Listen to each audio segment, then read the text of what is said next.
Gymnasium, where we got the Smoky Mountain Christmas Classic going on. Your Lady Highlanders.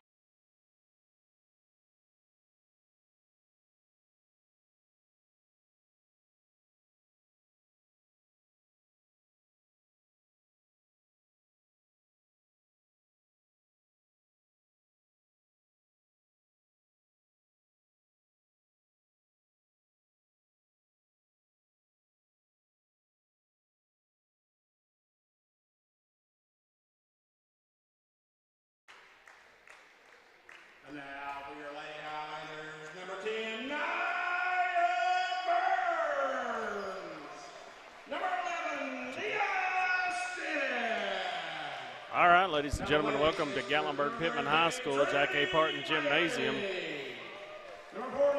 In for Marty Nicely tonight is Gary Stinnett. I'm going to bring you the game tonight.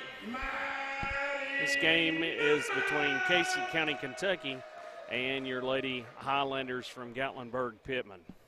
Starting for Casey County is Chloe Dunn, a senior, number 4, Madison Chancellor, a senior, number 3, Chelsea Reed, a junior, number 2, Liz Forbes, number 22, she's a freshman, and Osline Wethington, she is a freshman also, she's number 11. For Gatlinburg-Pittman, it's going to be Trinity Whaley, Maddie Newman with the tip. Leah Stinnett, number 11, Shyla Whaley, and Nia Burns. Rebound by Trinity Whaley.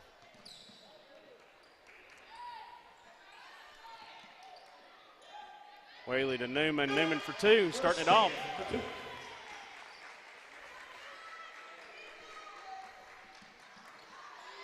Ball knocked away by Newman. And that one goes off Nia Burns. Correction, that one goes off Casey County. It's going to be GP ball.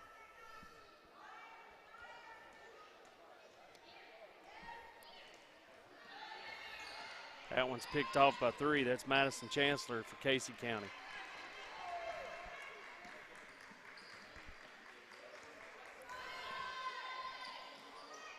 .22 Forbes with a shot. She misses. Rebound by Trinity Whaley, but we got a foul. That foul is on number 11.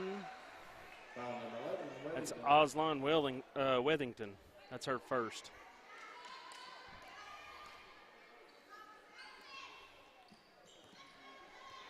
Newman down to Stinnett.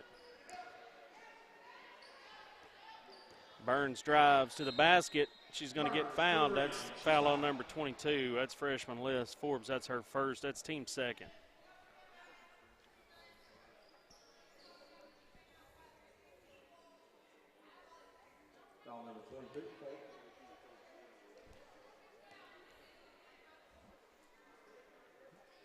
Burns with the first shot, no good.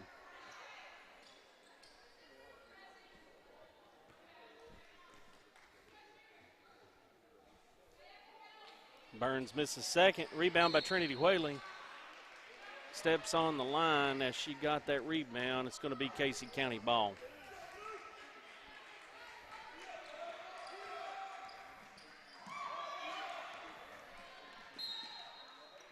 A little bit of it. A long pass there from Casey County goes out. It's going to be Gatlinburg-Pittman possession. Whaley into Stinnett.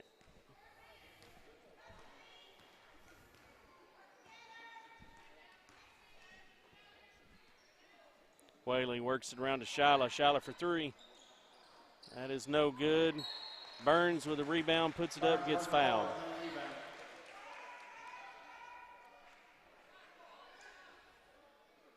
Foul on number 22. That's Forbes. That's her second.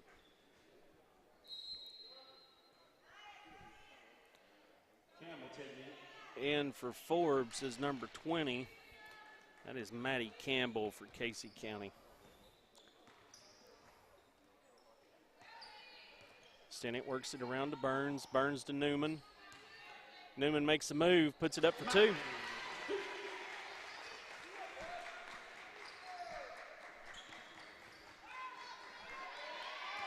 Ball picked off by Leah Stinnett. She drives in for 2. Off the steal for 2.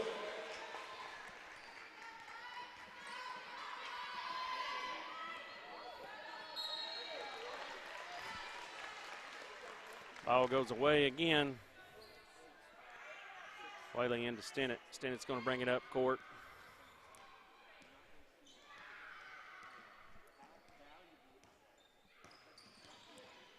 Stennett lobs it in. Newman doesn't see it, but Whaley saves it. Burns for three, no good. Bringing it up for Casey County's 4. That's Chloe Dunn. She pitches it off to number 3. That's Chancellor, fouled by Maddie Newman. That's Newman's first foul. Foul number 30.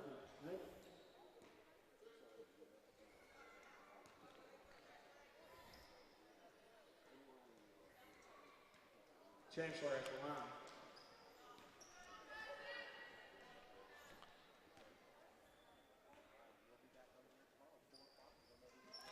Chancellor misses both. That rebounds by Whaley. Whaley throws it in. Burns gets it.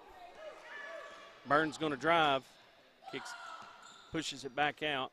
Stennett into Newman. Newman to Shyla Whaley. Whaley for 2. She's got it.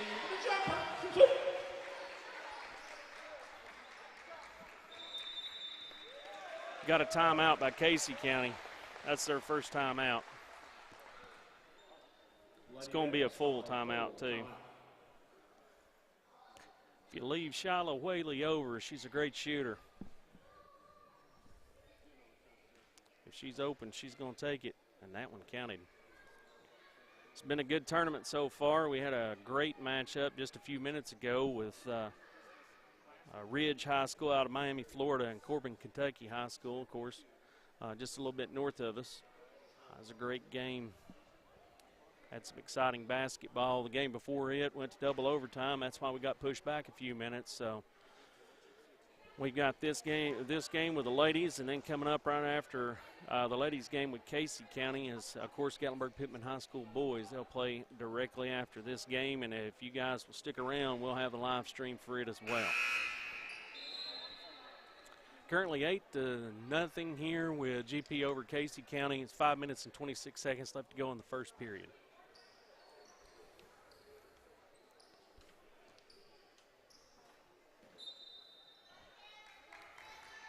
Casey County inbounds the ball. Kick ball. Ball stays with Lady Rebels. Ball knocked out by GP's by a kick. Chancellor bringing it up for Casey County. She sends it over. Reed's got the ball.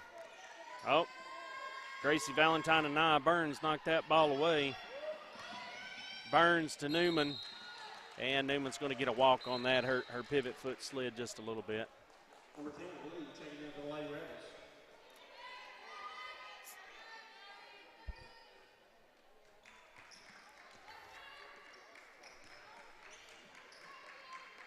GP attacking the ball. Leah Stennett knocks it loose. Nia Burns goes up, misses. Leah Stennett with a rebound, kicks it out to Valentine.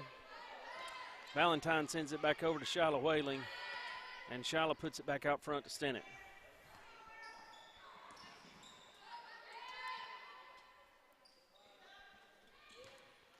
Whaley puts it down to Newman. Newman trying to make a move, kicks it back out to Burns.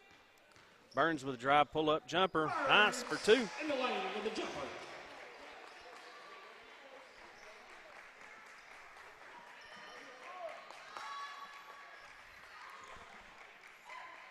Burns deflects the ball, passes to ball kicked by Casey County. That's going to be GP's possession.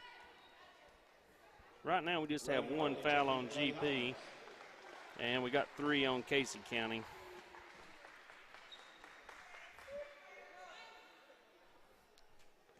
And for Gatlinburg-Pittman is Kendall Reagan. Leah Stennett lobs it in to Newman. Newman for 2. Great look, Newman for 2. I think that one surprised Newman a little bit. Newman comes across the court, knocks the ball out. Maddie all over the court right now. Casey County will maintain the possession. Score is 12-0. Of course, you can see that right there in the top right-hand corner of your TV or your computer or your phone.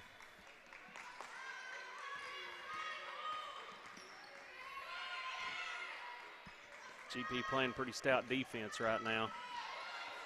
Gracie Valentine That's going to be a shot there. That's Maddie Campbell for Casey County, scoring their first 2 points. So it's 12-2 now.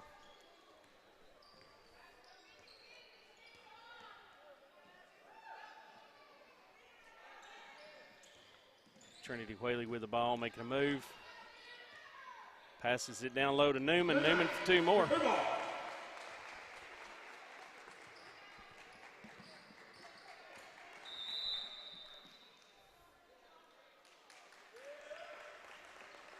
Lady 30-second timeout by Casey County.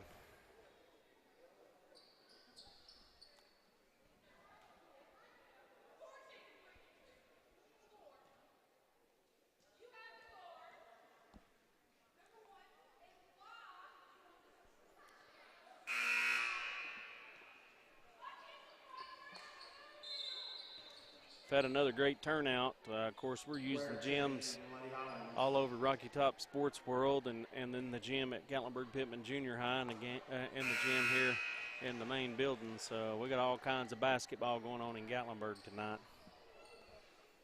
It's going to be Casey County's possession.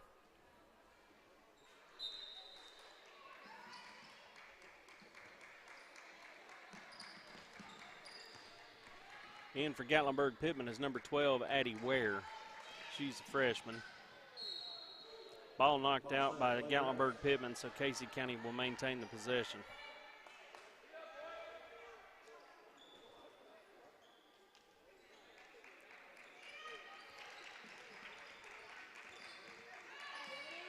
Ball stolen by Trinity Whaley after it was knocked away by Ware. Pass down low to Newman. She's fouled. Foul was on number 3. That's Madison Chancellor. That's her first, but that's team 4th. Newman at the line.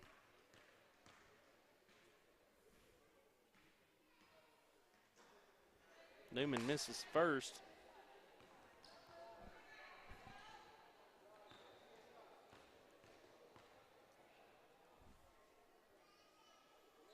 Hits the second. Gill checking in for Lady Rebels.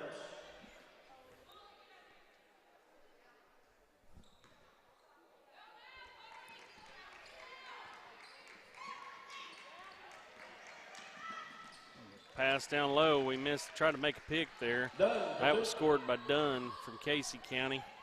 That makes the score 15-4, Gatlinburg-Pittman.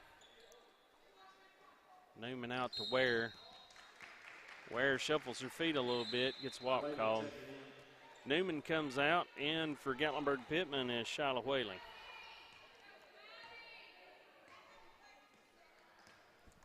Bringing the ball up for Casey County is Maddie Campbell. Gracie Valentine attempts to steal, misses it. Dunn tries a shot, rebounded by Shyla Whaley. And Ware tries a little lob pass to Valentine. It's knocked away by number 3. That's Chancellor from Casey County. Coming in for Trinity Whaley is number 11, Leah Stennett. And back in as well for Gatlinburg-Pittman for Kendall Reagan is number 10, Nia Burns. Ware running point. Ware to Valentine. Valentine to Burns. Burns out to Stennett. Stennett kicks it right out to Shyla Whaley. Nice little shot, but it didn't drop. Casey County with a rebound, bringing it down. It's Chancellor. Chancellor over to 23. She misses. Ball's kept in play by Casey County. Trinity Whaley, or Shyla Whaley gets it. Now Burns drives down, misses. Whaley with a rebound. She kicks it to Valentine, to Stennett, back to Valentine. Ware takes a 3.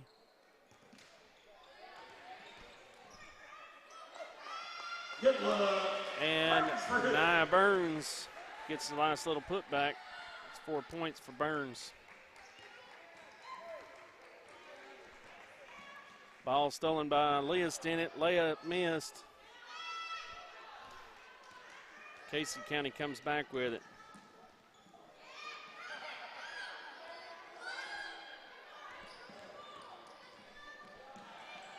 Leah Stennett for 2. Nice little lob pass in by Burns to Stennett.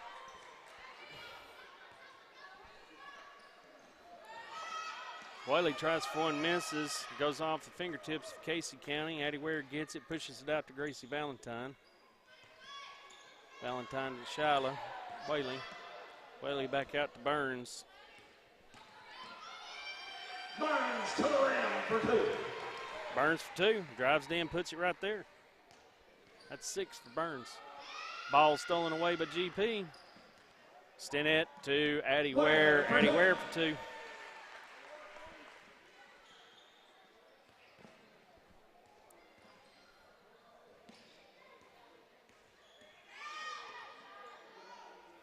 Dunn tries the reverse layup. Rebound by Stinnett. Stinnett out to Burns. Burns on the drive. Misses it. Got a foul on the play. That's going to be on Addie Ware. It's going to be her first. That's team second.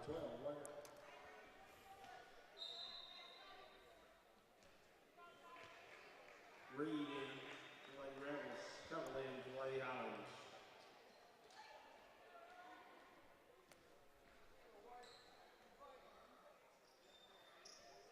In for Ware is number 22. That's Tilly Trenum. 8 seconds left to go. Ball knocked by Burns. Casey County's going to get the 3 right there at the end. That's Chancellor for Casey County. So at the end of the first period, it's Gatlinburg-Pittman 23, Casey County 7.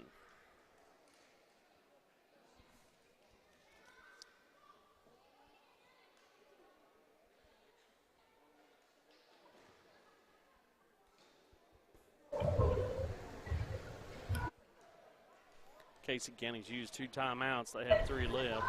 Gatlinburg-Pittman has used no timeouts.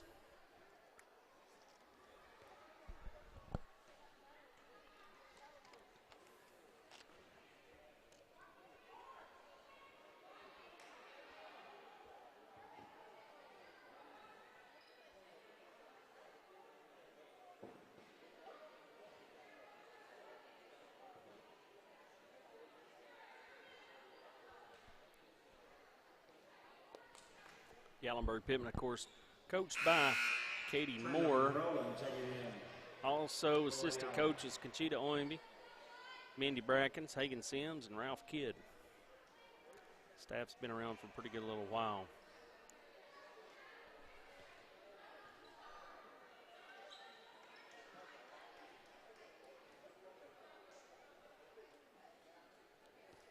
All right, it's going to be Casey County ball here in the second period. Scores 23-7, your Gatlinburg-Pittman Lady Highlanders. Also in for GP now is Ellie Rowland. Burns with a steal. Burns to Trenum.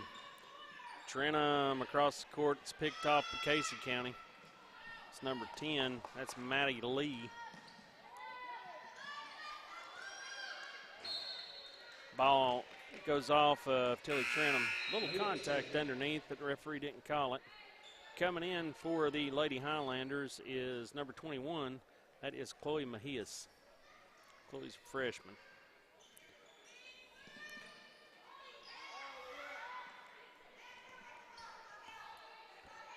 Gill has the ball for Casey County. She's been defended by Stinnett. She works the ball around to Lee. And then Chancellor with the ball now, lobs it back out. And Lee steps out for Casey County. It's going to be GP's ball. Mejias into Stinnett. Stinnett's going to bring it up court.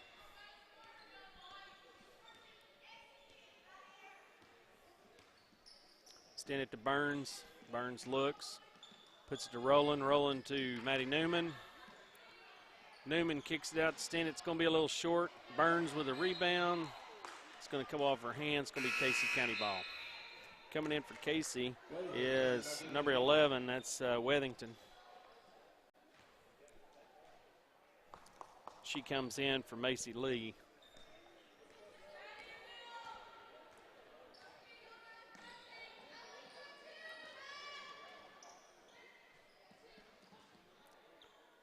Casey County working it around a little bit, looking for an opening.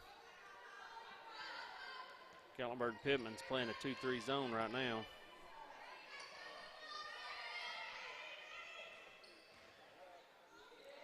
Newman goes straight up, gets a block, kicks the ball to Mejias. Mejias to Stennett. Stennett gets the ball deflected. That's by Chancellor. Ball goes out. She was looking for Burns. Mejias is going to throw it in for GP. She's going to throw it in Stennett.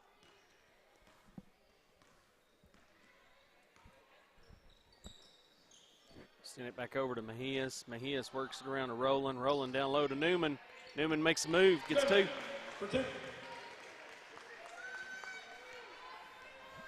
Looks like Newman has already got about 10 points, maybe 11.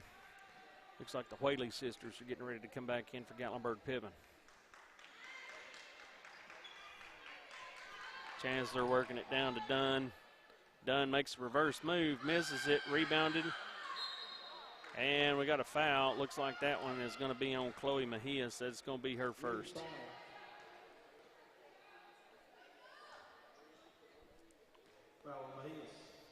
At the line for Casey.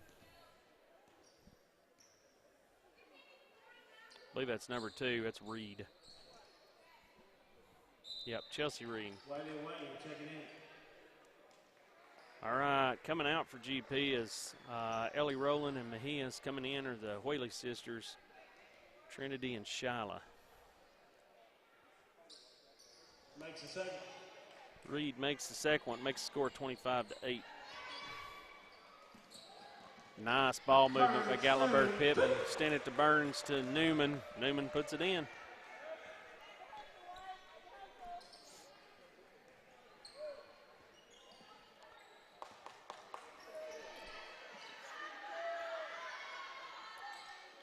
Dunn with a three-point opportunity, misses it. Newman with the rebound. Newman to Burns. Burns to Stennett. Stennett looks across court to Whaley.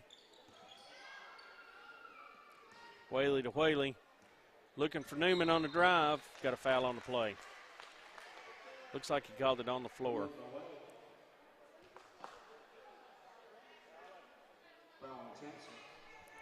That foul is on Madison Chancellor. That's number 3. That's her second foul.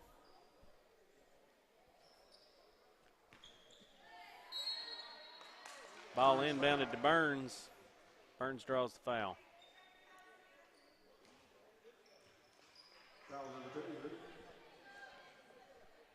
I think he said on number 2, it was Reed, I believe. 6th foul on Casey County. Burns shoots first, doesn't make it. She's going to have a second opportunity. Number 20, Campbell, coming in for Lady Rebels. So coming in for Chancellor is number 20, that's Maddie Campbell for Casey. Burns will take her second shot. Second shot's good. Burns got about 7 points already this half. Score is 28-8. Burns picks that pass off but kicks it, so the ball's going to go back to Casey.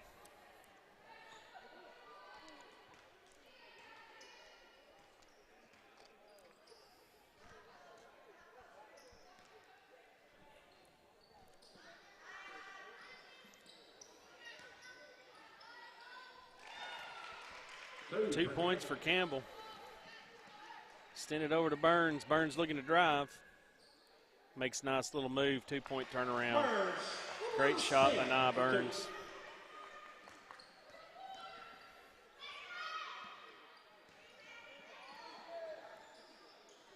Shyla Whaley with a rebound.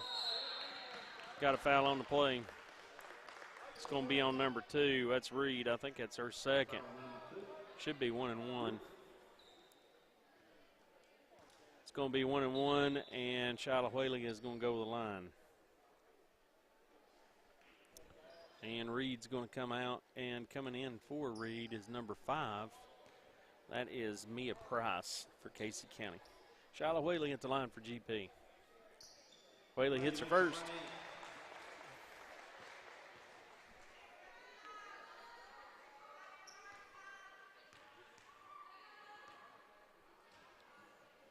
Whaley hits her second.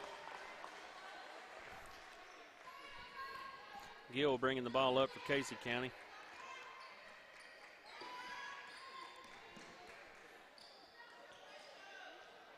Shallow-Whaley with another rebound. Pitches it out hard to Stinnett. Stinnett can't hold on to it. It's going to be Casey's ball.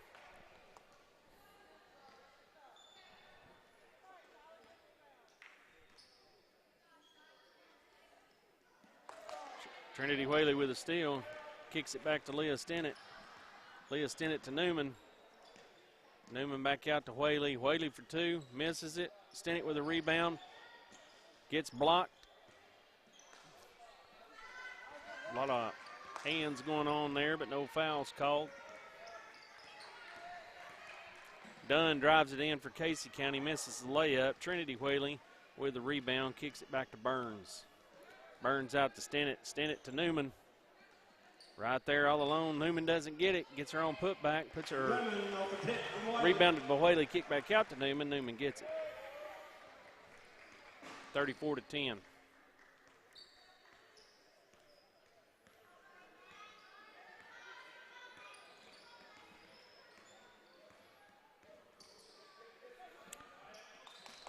Gill trying to hold on to it. Burns giving her a fit for defense.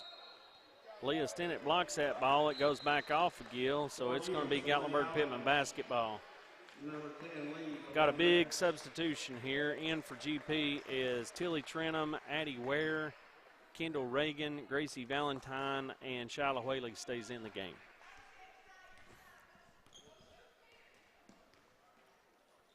Ware to Valentine. Valentine looks. Sends it to Kendall. Kendall Reagan. Reagan to Ware. Ware to Valentine. Working it inside. Little scoop shot by Whaley. She gets her own rebound. Gracie Valentine drives in. Misses. No foul. Casey County with the rebound.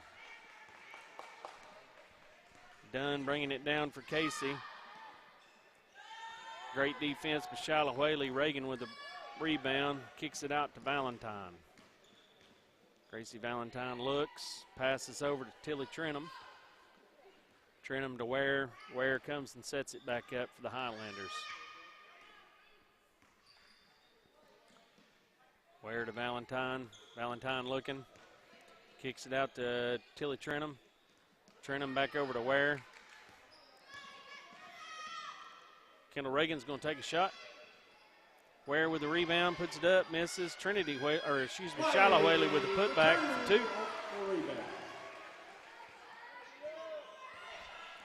Dunn bringing it up for Casey, over to Gill. Gill with a scoop, doesn't get it. Shiloh Whaley with the rebound. Ware brings it out.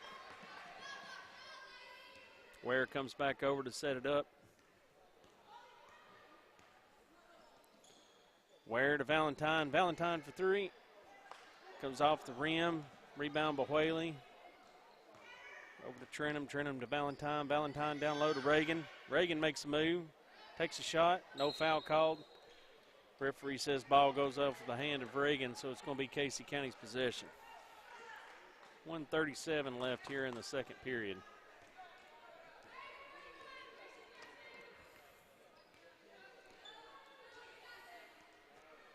Gill with the ball for Casey.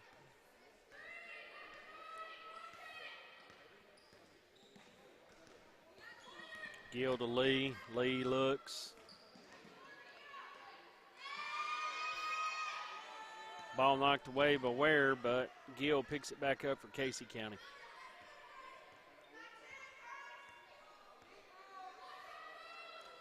GP staying in that 2-3 zone.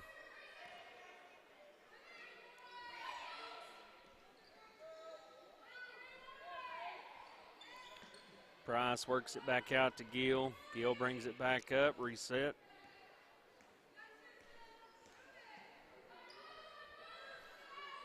Lee has the ball. Lee looks. She backs out to Gill. Lee drives in, blocked by Whaley. Tilly Trenum and Dunn for Casey both go at the ball. It's going to be GP's possession. Coming in for Shiloh Whaley is Ellie Rowland. Ware bringing it down for Gatlinburg-Pittman with 25 seconds left. Valentine down to Roland. Ball's knocked out. It's going to be Casey County's possession.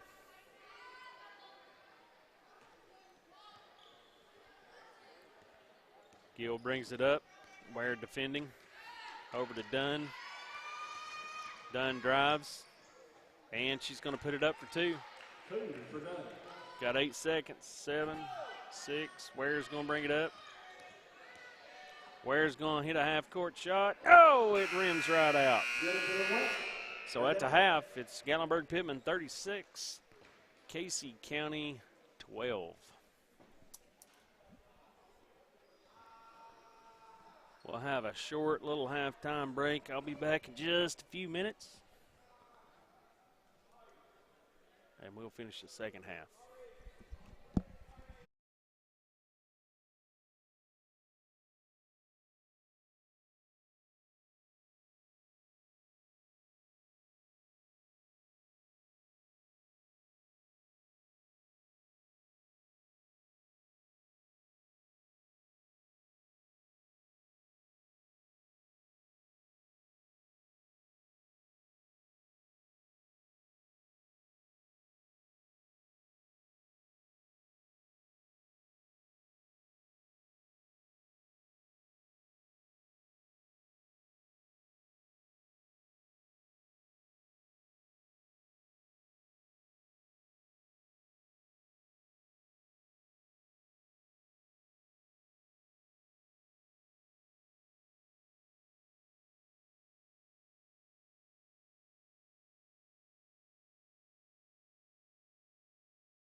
They stream in from the board. Yeah, you gotta, it's jacked in on the XLR. So they're both plugged in. Does that level up?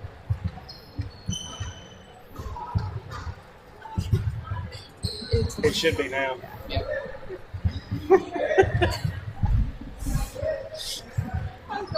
You good now, Reese? Wait, see if you can you talk at the same time with both of you? I don't. Okay. How much time do I have? Are we far enough over? Yeah. What we can do?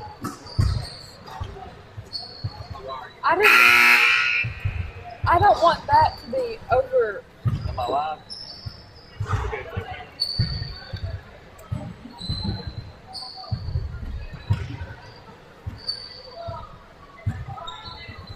Okay, Reese. Want me to stand up?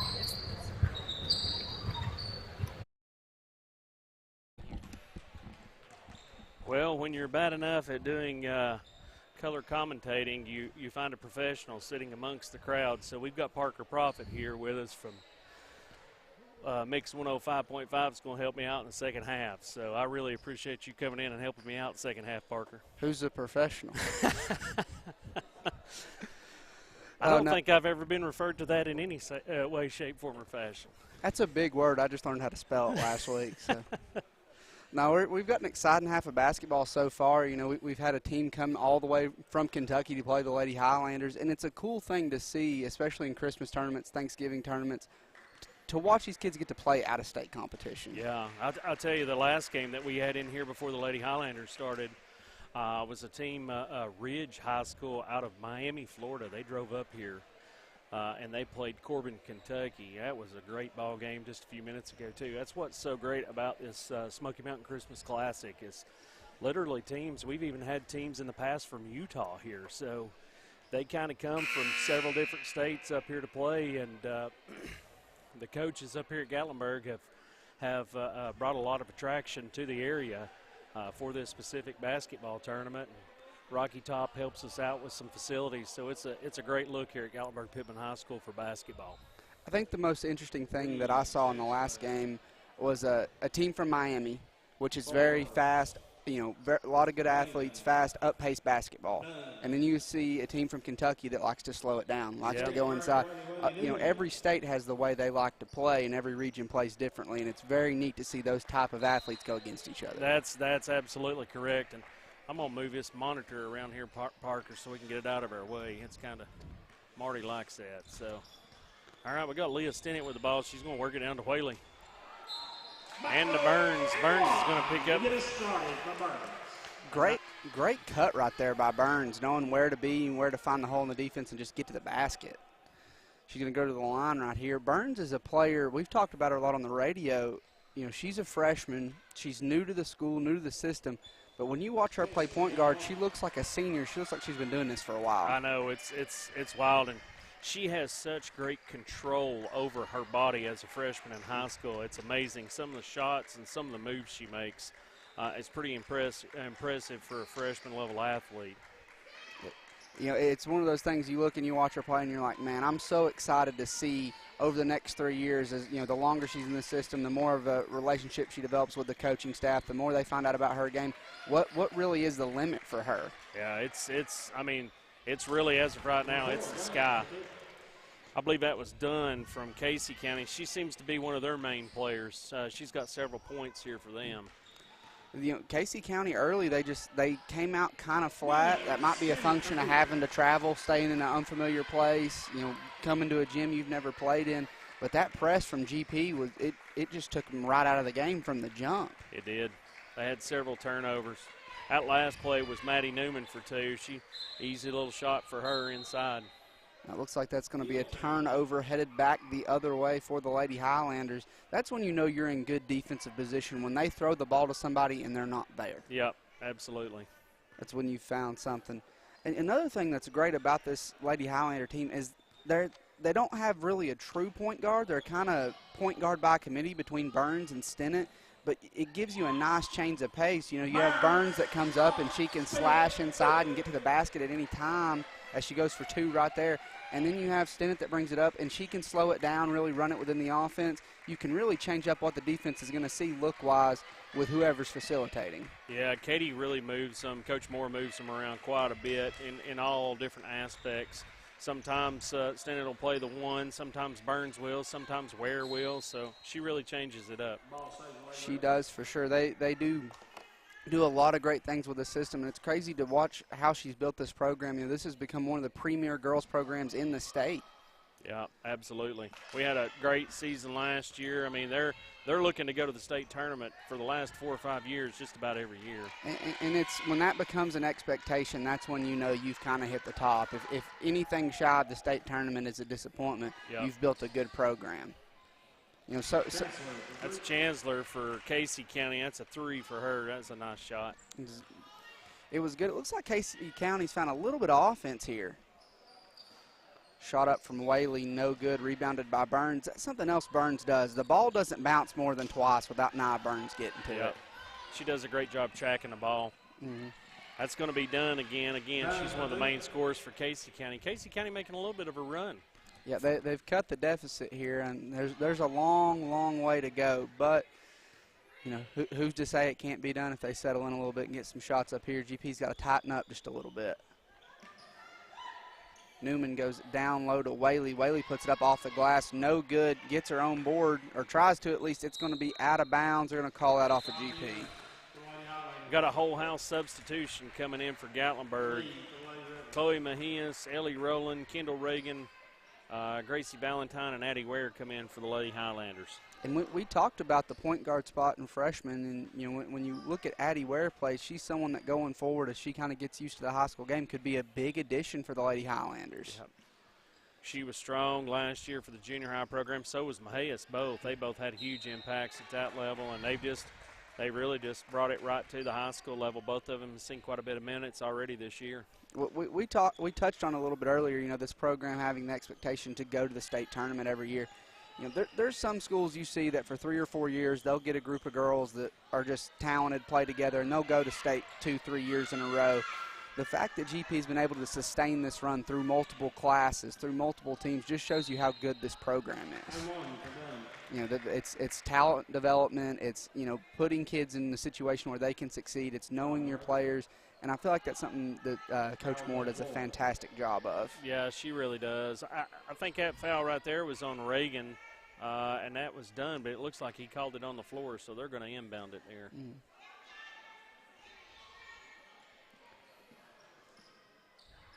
They've got it up top. She's looking for something. Their offense has just been stagnant all night. It's kind of ran through 3 and 4, and if they can't figure it out, there's really not much after them. Yeah. They don't really have too much of a post presence. That, you know, they've got a great length as a starting lineup, but nothing insane from a talent perspective. Ware has it up top, gets it over to Reagan, goes over to Valentine on the left side. She gets it down to Rowland. Rowland turns, puts up a hook from the middle of the lane. That's going to be no good. Looks like Gill's going to come out with it. Casey County, she's going to lob it down to Chancellor. Chancellor drives in for 2. That was she dribbled out to the corner and just took it right back in. Yeah, she sure did. It was almost looked like what was that old Nintendo basketball game? That was kind of what that looked like right there. Was it double dribble? Yes, double dribble. That's what I'm thinking. You're talking old school now, Parker. You fire that corner 3, it'll go in every time. But he is drives. She gets it over to Rowland. Rowland gets it out to Valentine. Valentine's drives, gives it up to Ware, top of the key. Ware's got it. She gives it over to Mejias. Mejias is looking. She goes cross court to Valentine. Valentine brings it around. She's looking. Not a whole lot there. They're going to set up some kind of offense. She catches a screen from Reagan. Looks, gets it down low to Rowland. Rowland turns, puts it up. It's just not there for a rebounded by Casey County. Ware trying to play 2 here. Gill still couldn't put it up for Casey County, though. Great defensive job right there. Good rebound by Reagan right there to get underneath and find the basketball. A lot of times when you see the first person miss on a break, that second one's got a free and clear basket. Mia's has it. She gives it up to Rowan, top of the key. Rowan's got it. She goes over to Ware on the left side. Ware's got it. She's waiting for something to develop, trying to get her team to move around, and she gets the ball knocked away. Mejias picks up. She's doubled, and she goes back to Ware. Ware's going to bring it out top of the key. It looks like they're going to reset right here as Mejias gets it on her left side. Look, and everybody's flashing right now here. Mm-hmm. Somebody's got to get open or find something to do with the basketball. Rowan's got it. She gives over to Mejias. Mejias looks to drive. She stopped on the post. Thought about putting it up. Yeah, there. I agree. I thought she was going to do the same. Sometimes when you're a guard and you they might have a little bit of height on you, go up and just see if they foul you. They're going to change it back up with another big substitution in for GP is Stinnett, Velasquez, Trenum, and Newman. Gracie Valentine stays on the court. Stinnett drives in and gets fouled. Her ability to get to the line is crazy. Anytime I feel like they need to and the ball gets in her hand, she will get to the basket, and she's either getting to or she's getting to the line. There's really no in between with it. Yeah. She steps the line for the first of two. First one is up. It's off the back of the rim. No good. It's kind of been a rough night at the line for the Lady Highlanders, something they're not accustomed to. They're usually pretty solid from the free throw line. Yeah, that's very true. There we go. Second one's good.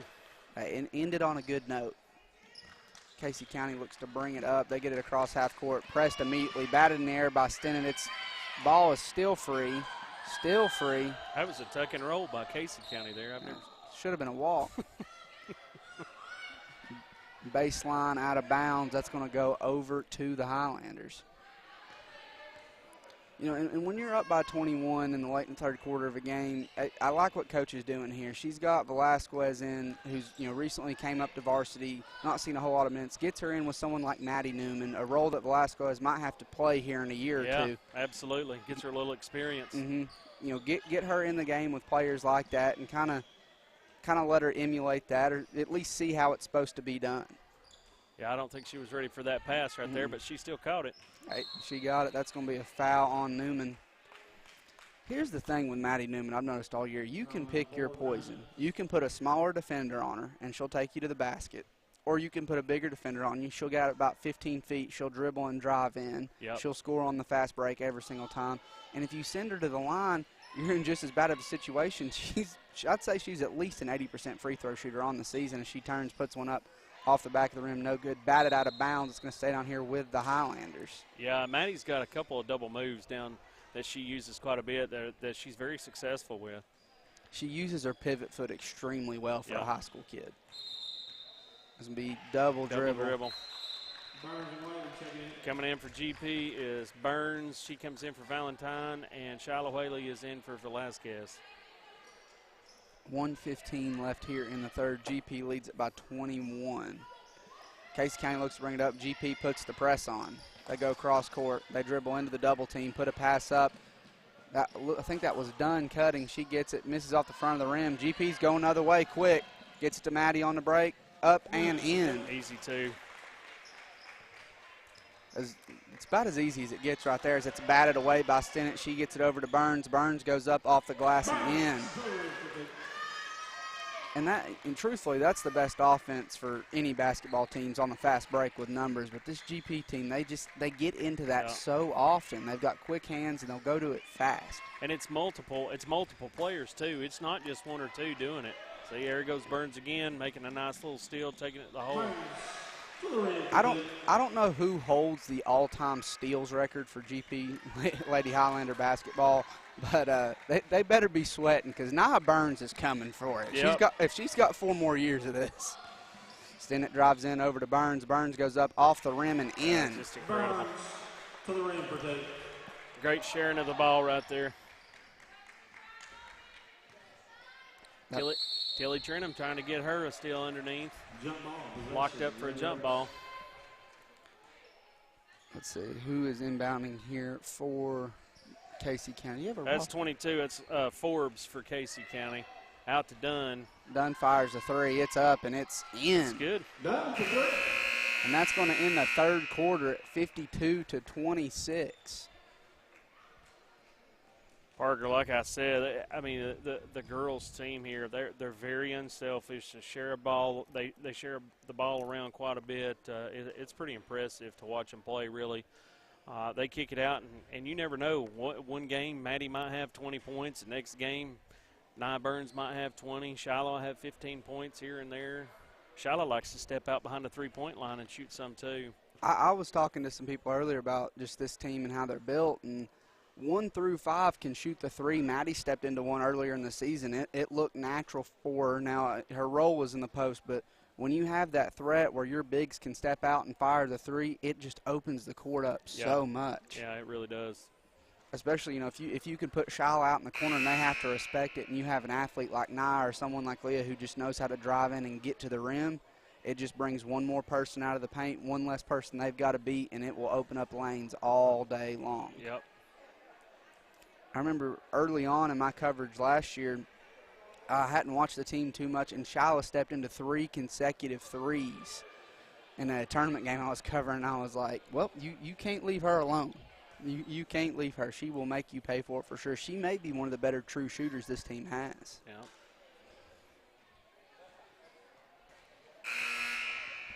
And another thing about Shiloh and Trinity both is we did an interview last week with Coach Moore on our radio broadcast, and you know I started looking through. You know, I'll make notes of plays during games that were important, or you know we got a loose ball here, and that turned into 6 points because it opened up these possessions or it opened up these avenues, and this is what it did. Right. And every time I looked down at that sheet, it was rebound, offensive rebound by Whaley, steal by Whaley, block by Whaley, and it was like, between Shiloh and Trinity, the things they do that don't show up in the box score affect the game so much for this team. They know where each other are. That's one of the great things, too. They share it between each other quite a bit. They do a lot of good work together as Maddie goes up off the assist from Shiloh Whaley. Yeah, that was a nice little lob into Maddie. And that's another thing this team does. They understand passing angles so well. They know how to get it to the post.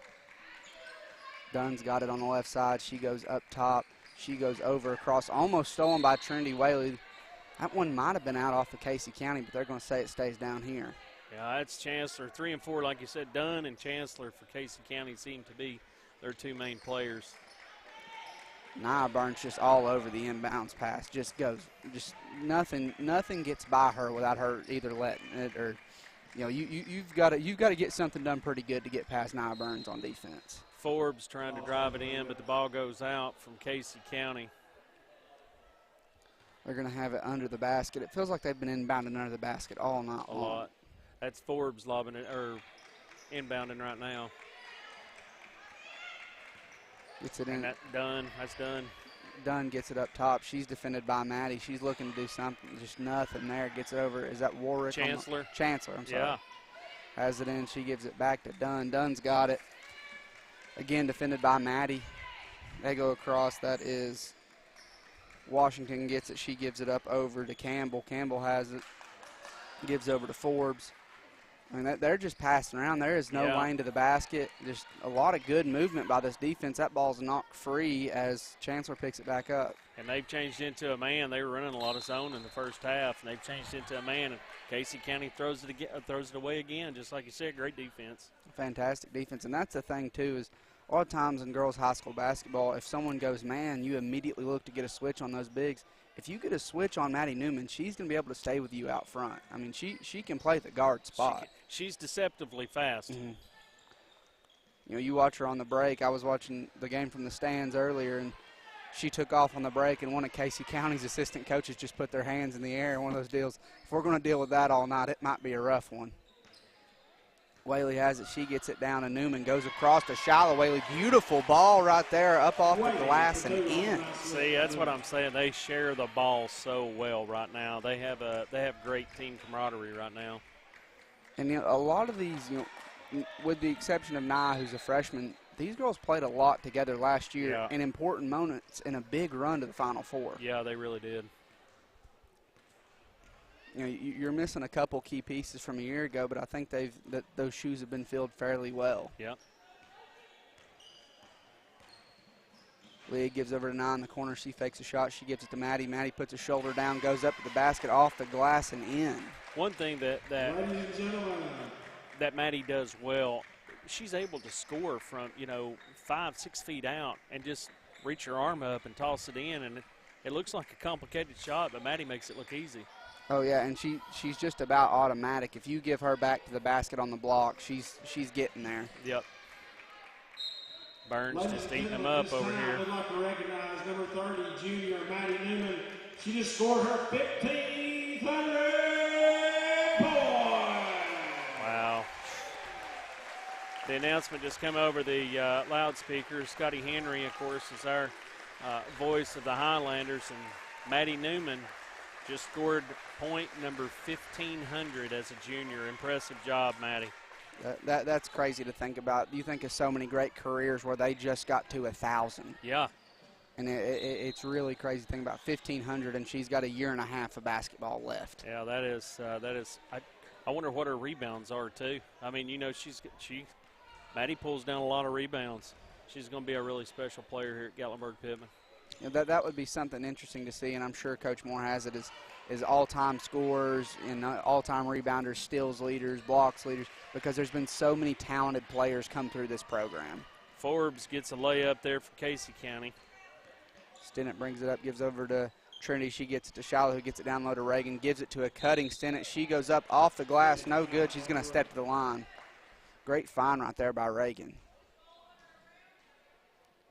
Second trip to the line for Stinnett here in the second half. She's 1 for 2 at the line here in the second half of play. About 5 minutes left in the game. We're going to have a boys game coming up after this one. First one for Stinnett is up and in. Ware's going to come in for Trinity Whaling.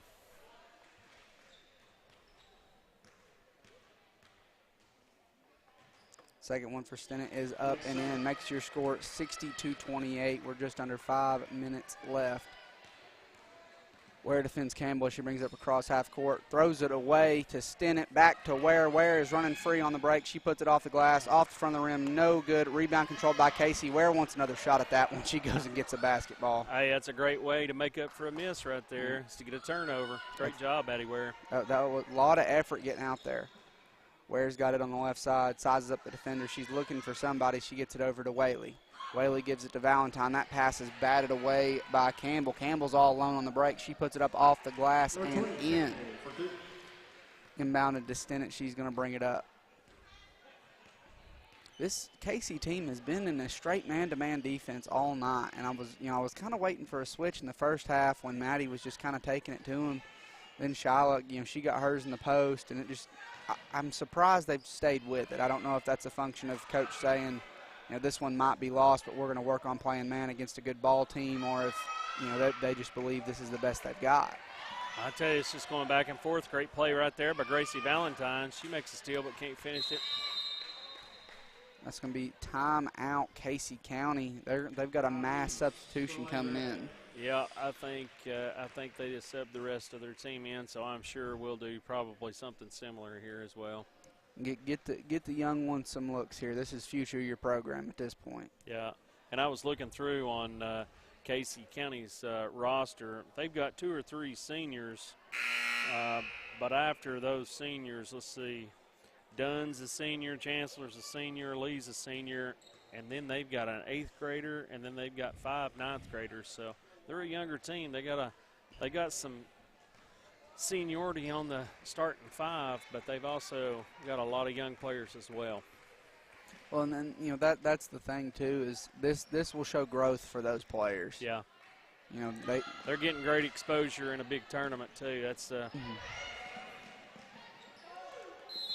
Ball is on the ground. There's a jump ball. Alternate possession is going to go to Casey County as Stinnett checks out, Mias checks in. Yeah, we've added Velasquez and Reagan also in for the Lady Highlanders now. So it looks like the starting group might be done for the night, up 30 with about 3 minutes left. That's about how it should be, as Ware is just all over the ball handler, nowhere to go. Yeah, Gil's trying her best, but she ends up double dribbling. Mejias and Ware, they're just playing great defense. And that's something, you touched on the young talent for Casey County. Nia Burns is a freshman, but Ware's a freshman. He is a freshman. You've got a lot of young guard talent on this GP team that if you give it a year or two, it's really going to have something. Now, how does that one work? They bat it into the backcourt, and they don't give us the benefit of the doubt on that one? Yeah, I thought that one was knocked back by Casey County, but I'm no rules expert, but I'm not sure that's how that's supposed to look. you know, maybe in the future we can get a rules expert like Dr. A.J. Bennett or something like that can come up here and kind of help us out with the rules. That would be wonderful. That would be wonderful. Let's see, Casey County's got it. That's number 10. That's Lee up top. She's one of their seniors in the lineup. She's going to command the offense. She's looking to get it over to Burkhart, and there's just nothing there for her. She's dribbling Reagan's out. doing a good job defending out front. She's all over it. Nothing there. Burkhart's got it. It's almost stolen by Velasquez. Thrown cross court to 23. That's Gill. Gill looks to drive. She gives it back to Lee. Lee's got it top of the key. She's dribbling. She goes over on the side. I can't quite get a number on that one. That's number 5. That's Price. Price has it defended by Ware. Just backing up. Just lobs one up. We're getting hands all over the ball. We just can't connect on it there. And she catches it on the line, didn't she? Yep, she was out of bounds as Trenum and Rowland check in for the Highlanders. That's Valentine and Reagan out. It's all underclassmen here for GP. Ware looks to bring it up. We are under 2 minutes to play. Ware gets it up. She looks to drive. Gets a screen from Rowland. Look for the step back three. Great find for Rowland. Shots up, no good. Rebound still free. Picked up by Mejias. Yeah. She looks to get it over to Rowland. That pass is just going to kind of sail on her. And that's going to be Casey County ball. That's going to be Lee to inbound. I like the fact that the younger girls, when they come in, they just flat get after it too. They're not sitting back. They're defending. They're trying to work and play their game. Addie Ware's doing a great job out front. Well, I touched on this some in football season. GP was lucky to have a football team that blew out most everybody they played. And when the young guys got in, you know, they got after it. And I always make the point that this is where you find varsity minutes. You know, if you show out at this time, coach might change their mind. Hey, you know, look how they're playing at the end of the game when we're up by 30. We might need that kind of energy when we're down by 4 or 5. Absolutely. Gets it into Velasquez. Nice. She goes up. She's going to go to the line for one more. Yep. That's Natalie Velasquez, freshman here at Gatlinburg-Pittman. And that's something, too. These freshmen, they get excited when they score in a varsity game. I mean, they're going to leave here talking about that tonight. Absolutely. First one for Velasquez is up, and it is all around the rim and no good as Lee brings it up, defended by Ware. Lee looks to drive, nowhere to go. Addie Ware's just all over. She gets it over to Harpin. Harpin drives in, tries to get a pass across to Burkhart. That's stolen by Rowland. Ware puts it up to Mejias. She looks to drive in, gets it back to Trenum, gets it over to Ware up top. Ware's going to run the offense. You know, another great thing out here too, Parker, with all these girls on the floor right now are all at least 2-sport athletes. Some of them even play 3. You know, I was having that conversation today at work about 2-sport athletes, and you know, we were talking about, do you want to specialize? Do you want to be 2-sport? And the thing of it is, you know, you look at pro drafts. I pulled up the numbers from the NFL draft, and I'm sure that the WNBA and the NBA is similar. It's like 95% of pro athletes were 2-sport athletes in high school. Oh, yeah, it is. It's crazy.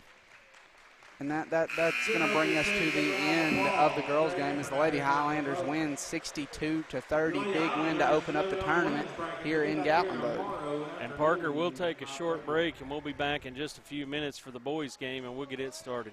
All right.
Christmas Classic, your Highlanders taking on the Allen County, Kentucky Patriots.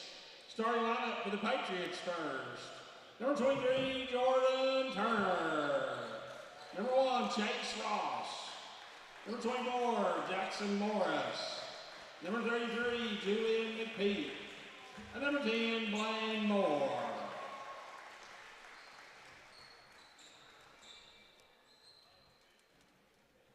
And now for your Highlanders, number 2, the Deuce, Carlos Orr. Number 3, Lucas Arizon. Number 4, W. Whitman Whaley. Number 10, Ty Smooth as Glasper. And last but not least, number 11, Jackson Sear.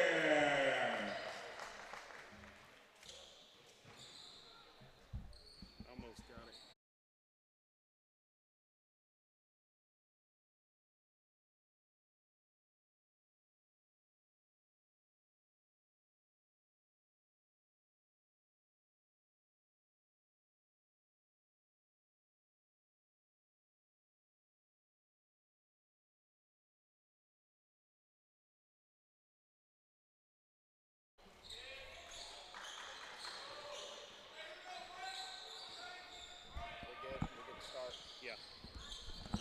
Welcome back to the broadcast. We are here at the start of the boys' game as GP takes on Allen County Scottsville out of Kentucky. Scottsville wins the tip. They control the basketball. They drive in. They get a pass down low, stolen by Orr. Orr's going to take it on a fast break.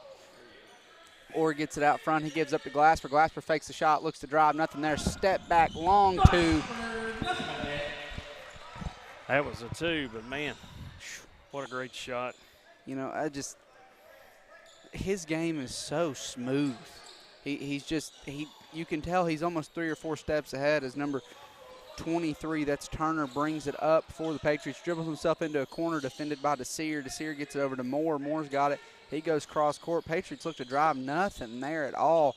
Lucas Arizon's a guy that's really stepped up this year for the Highlanders. He has. He's done a great job this season so far. Steps into a starting role, and he's become a guy, you know, second leading scorer a few times out this year. Great stuff from him. It's a 3 from number 24, Morris. It's no good. Rebound controlled by 33. That's McPeak. He gets it back up top to number 1. That's Ross. Ross has it defended by Arizona. It's 2-0. GP leads.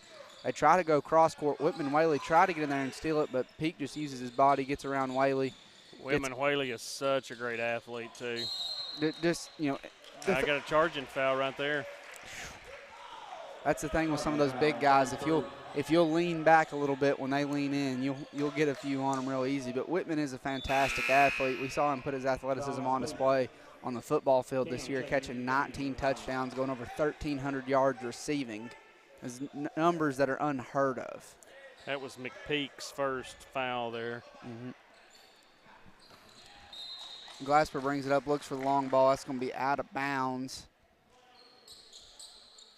And that's going to be possession over to Scottsville. Patriots look to bring it up. I don't know whose idea it was to go dark gray jerseys with blue writing, but that wasn't a great one.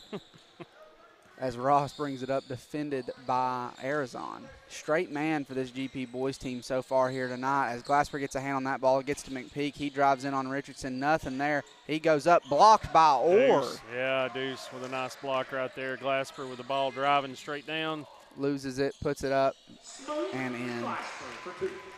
It's too easy for him sometimes. Yeah. That's the thing. And we've really not seen him get close to his ceiling, truth be told. And I know that's crazy to say for a kid that scored 1,000 points in his first 40 games of playing here. Ball's taken away there by number 1 for Allen County. 24 goes up, he misses it, gets his board back, puts it up off the back of the rim, off the front of the rim, and finally falls. 4-2 is your score. Glasper brings it up, crosses. One guy gets over to DeSear. DeSear has it. He looks to get in low to Richardson. Richardson's got it. He goes across to Orr. Orr fires a 3, and it's good. Beautiful shot by Orr. You know, Orr got a late start to basketball this year because football season ran over, but when he gets to feeling himself and finding that shot, almost as hard to stop as Glasper. They're very different games in how they play, but they're both just tremendous athletes and very talented basketball players. Cam Richardson working hard down underneath for Gatlinburg-Pittman, making some good rebounds. He's a guy, too, and we talked about this type of player during the girls' game of, like, is he going to light up the scoreboard with a ton of points? Maybe not, but he's a guy that anytime the ball's on the ground, he's sliding across the ground after it. 100%. You know, he's just an effort player. He knows what his role is within this team, and he plays it just about perfectly. And that big win over Sevier County a few weeks ago, there were some moments where it was close. GP hadn't quite pulled away. Balls were coming off the board, and if Sevier County gets it, puts it back up and in, it changes the whole landscape of the ball game. And Cam was there every single time. Just, you know, there'd be 3 or 4 purple jerseys down there trying to rebound, and Cam would be all by his lonesome coming out of there with the basketball. He plays hard. He plays very hard, and it's got to be rewarding, too, when you fight for that rebound and you hit a guy like Ty Glass or a guy like Carlos Orr running the floor. You get to see him go down and lay it up and in. Makes that fight feel a lot better. Looking to inbound press is coming. They finally get it into 14. That is Rebello. Rebello's got it defended by Glasper. He's going to fall. Are they going to call a foul? I don't know what he called there. It looked like he called a kick for a second. Yep. A kicking foul. How about that one? Huh. I've not been around long, but I've never seen that. Let's see, he gets it into Ross. Ross has it. He looks to cross the midline. This GP team usually plays a lot of 1-3-1 zone, but they are straight man here tonight, and it's worked for them. That is number 24. That's Morris with it. He gets it over to Turner. Turner fires it up. No good. Peak jumps out of bounds. Great effort play, but I don't know that Peak wasn't on the ground when he hit it into Glasper. I'll give it to him because he tried hard. 23 Turner under the basket, inbound, defended by Whaley. Turner's looking. He's looking. He gets it in to Ross, goes over to Rebello, goes back to Turner. Turner looks to go up. Yeah, that was a body contact right there on Whaley. Yeah, that's one of those that you're going to get it every single time. Yeah. Foul number 4, Whaley. Turner's going to step to the line. That's the team's second foul for the Highlanders. You know, early on it looks like Turner is the guy here for the Patriots. He does a lot of their ball handling. You can tell they want to get him involved on offense as number 3 checks in. That's Jackson. Yep, Jackson checks in for the Patriots. Second shot soon to be on the way. It is up, and it is good. Makes your score 9-4. Highlanders lead. Inbounded to Orr. He's pressured immediately by Rebello. Back to Richardson, back to Orr, over to Whaley. Whaley's got it. He's doubled. Gives it over to Orr. Orr's looking, sizes up the defender, looks to drive. Doesn't quite like what he had right there. Gives it up to Glasper. Glasper fires a long 3. Off the rim, no good. Rebound by McPeak. He gets it long ball. He's all alone. And we that didn't get is back good. on that one.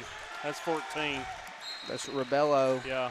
And Coach Moore wants a timeout to talk about that one. I don't blame him. Looks like he's getting ready to bring Wade Whaley into the green. That's number 12. Wade Whaley's another guy this year that, you know, you didn't see a lot of him last year, but he stepped up and really started to make a name for himself on this team. Well, he's grown a little bit. He's put on just a little bit of weight. He's come a long way in the last year. Yeah, I mean, if he hits the growth spurt that his brother hit from sophomore to junior year, oh yeah, this will be a real fun team to watch next year. That is correct. You know, and it's cool. We've talked about it on radio some, but it's cool to see these multi-sport athletes use the same skill set in both sports. We see Carlos Orr and Whitman Whaley. You know, Carlos uses a lot of his ability to jump and run in football to get by guys and make huge plays, and it's awesome to see it translate. Whitman uses his strength a lot on the football field, and you'll see him go up for rebounds, and it's almost identical for him going up for a jump ball on the football field. Yep. And, you know, we talked about earlier, it's so cool to watch multiple sport guys play. It is. And there's a lot of those, too. I mean, Desir's football, basketball. Desir runs a little track in the spring, too. He came a long way last year in track season. He ended up jumping close to 20 feet in the long jump, so he's a good athlete, too. And another, you know, a thing with Jackson Desir is I didn't know a whole lot about him as a player. I didn't get to cover the boys much until their sub-state run. in the sub-state game, there were some foul trouble issues, and Desir had to end up covering the big man for Brainerd. If you were at that game, that kid went about 6'9", and Jackson just with no fear every time down the court was either going to take that guy to the basket, anything that, anywhere that guy went, Jackson was not afraid, put his nose down and really proved his point and held a great all-state player to a very minimal night. Yeah. That's a great rebound by Charlie Yazel. He's came in and played some really good minutes for Gatlinburg here in the first few games of the season as well. Charlie's got a great jump shot. I would like to see him get open a little bit more and get some more opportunity with it. He's very, very smooth when he shoots it. Yeah. He's going to inbound here for the Highlanders. He gets it over to Whaley, who gets it over to Orr. Orr goes to Wade Whaley, top of the key. Wade's got it. He gives it over to Desir. Desir has it. He makes one move, gets it to Yazel in the corner, goes back to Orr up top. Orr wants that three bad. He eyed it down. He makes one move, crosses him up. Maybe looking for a little bit of a clear out right here. Gives it over to Yazel. Yazel's got it. It's 9-6 right now. Patriots defense is playing tough as Orr fires the three. It's off the rim. No good. Rebound's batted out of bounds. Looks like Peak's going to hit that one out of bounds. That's going to stay with the Highlanders. Deuce has been taking, Orr's been taking 2 or 3 three-pointers, but they're open shots. They're great shots. They just haven't fallen. Yeah, and we've seen it in the past. When they go down for them, they go down in bunches. Looks like in for Gatlinburg. Glasper's back in. Reagan's in, and Seth Sutton's in. Glasper hanging in the air. Ty Glasper raises up so crisp. It's just crisp. The moves he puts on, the way he plays, it's just everything. There's no wasted movement at all. He just hangs in the air, too, doesn't he? It's crazy. It's like a Kobe Bryant-esque, the way he hangs in the air, the way he finishes, the way he eyes down defenders. He's very serious with how he plays. He doesn't take a whole lot of plays off, a lot of great things. Turner is defended by Sutton. Sutton makes him fall down, pick up his dribble. And that was Ross that tried to drive Seth Sutton with that rebound. Gets it over to Glasper. Reagan's got it. Reagan fires the three. It's no good. Reagan hit a couple threes the other night against Seymour. He can make them. He can. He's got a good touch from beyond the arc, and he's real similar to Orr. Once he gets going, it's there. Yep. That is Rebello with it, defended by Glasper. McPeak's coming back up. He's batted away by Whaley. Give and go to Whaley. Whaley puts it up and in, and he's going to go to the line for one more. Yeah. As far as his development as a basketball player, that's a play that Whitman Whaley doesn't make last year. I agree with that. He's really come on as well in the short amount of time, because football season, let's just be honest, it lasted a long time this year, didn't it? Yeah, we got real deep into November, which we love to see. We love to see all programs going far in the postseason. But, when these football guys come and get a little bit more comfortable, get caught up a little bit, this team will do some very, very special things. Whitman's foul shots have come a long way, too. He's just developed as a basketball player. As an athlete as a whole, that's the cool thing about high school sports is you get to watch these kids grow up. Yeah. That is Ross with the ball. He's defended by Sutton. He gets over Rebello, defended by Glasper, goes to Peak. Peak goes one-on-one with Whaley. He drives in, puts it up, no good. Rebound by Whaley. Hey, McPeak, he's a big, stocky guy, but he can move. Whaley's got it back. He looks to drive. He tries to drop it off down low to his brother, who gets fouled. I think that's 3. That is Jackson on that foul for Allen County. Is that his first? Yeah, I think so. That's 4 team fouls for them. Yep, 2 more, and GP shooting free throws as Glasper looks to inbound. Glasper to inbound. He's looking. He gets it out top to Sutton. Sutton's got it back over to Glasper. Glasper fires the 3, and it's good. It's just effortless. Yep. It's just that's what blows my mind. He's just a very smooth operator. Wade Whaley in defense out top of Turner. They try to get it over. Whitman steals it. Whitman's on the break all by himself. He goes up, lays it off the glass, and in. Whitman Whaley's working hard here. Mm-hmm. Whitman's changed his game a lot, too. I think he's realized his strong suits as an athlete, and he's really changed how he wants to play. 19-6, Highlanders on a 10-0 run here toward the end of the first quarter. You call this timeout. If you're Scottsville, if you're the Patriots, what are you going over here? Is it ball security? Because they've not really, they've turned it over a couple times, but it's almost been more GP forcing it than them making bad passes. Yeah, they're trying to work the ball around. They worked it down to McPete a couple of times, but he goes in there and their guys are just a little bit taller than he is and making him pay for it a little bit down low. So we're doing a good job defensively. We're coming around with a lot of rebounds. We're picking off a lot of passes. Their GP's getting after it. Moore checks in for the Patriots. So does number 12. That is Tyler Turner. That's 23, Jordan Turner. And Tyler Turner walks out of bounds. That's a turnover any way you slice that one. I believe those two boys, they look a lot alike. They're probably brothers, the Turner boys are here. Yeah, that would make a whole lot of sense. Glasper brings it up. Under a minute to go in the first. Sizes up the defense, gets over to Sutton, back to Glasper. He's got it. He gets to Orr in the middle. Orr's got it, looks to go up, spins, middle of the paint, puts it up off the front of the rim, no good. Rebound controlled by Tyler Turner. He gets it to Rebello. Rebello runs, sees Glasper, just decides that's probably not a great idea. Gets it over to Turner. He should have shot it the first time. He was wide open. Yep. Wanted to reset those feet. Took one too many steps. Can't do it. You can't do it. You know, that's something I see prevalent right now. A lot of players want to pat those feet real quick, and I get some walk called a lot. Glasper's got it, breaks the press. Ooh, same thing for Glasper right there. He was looking to pass and just kept moving. Sutton ends up making that three off the end of it too. And that is going to be 24. That's Morris to inbound. Yep. He gets it in. And that's another thing, too, about the great athletes on this GP team. You can put a one-man press on them, or Glasper, either of the Whaleys. They can go up and press their guy all the way up the floor and just speed them up that much more. More to Turner. Turner for two. He misses. Turner's got it back, fires another mid-range shot, contested. Rebound is free. Orr gets it. Orr turns it into a fast break. Puts it up at the buzzer. Oh, off the rim. No good. That's a good look at it.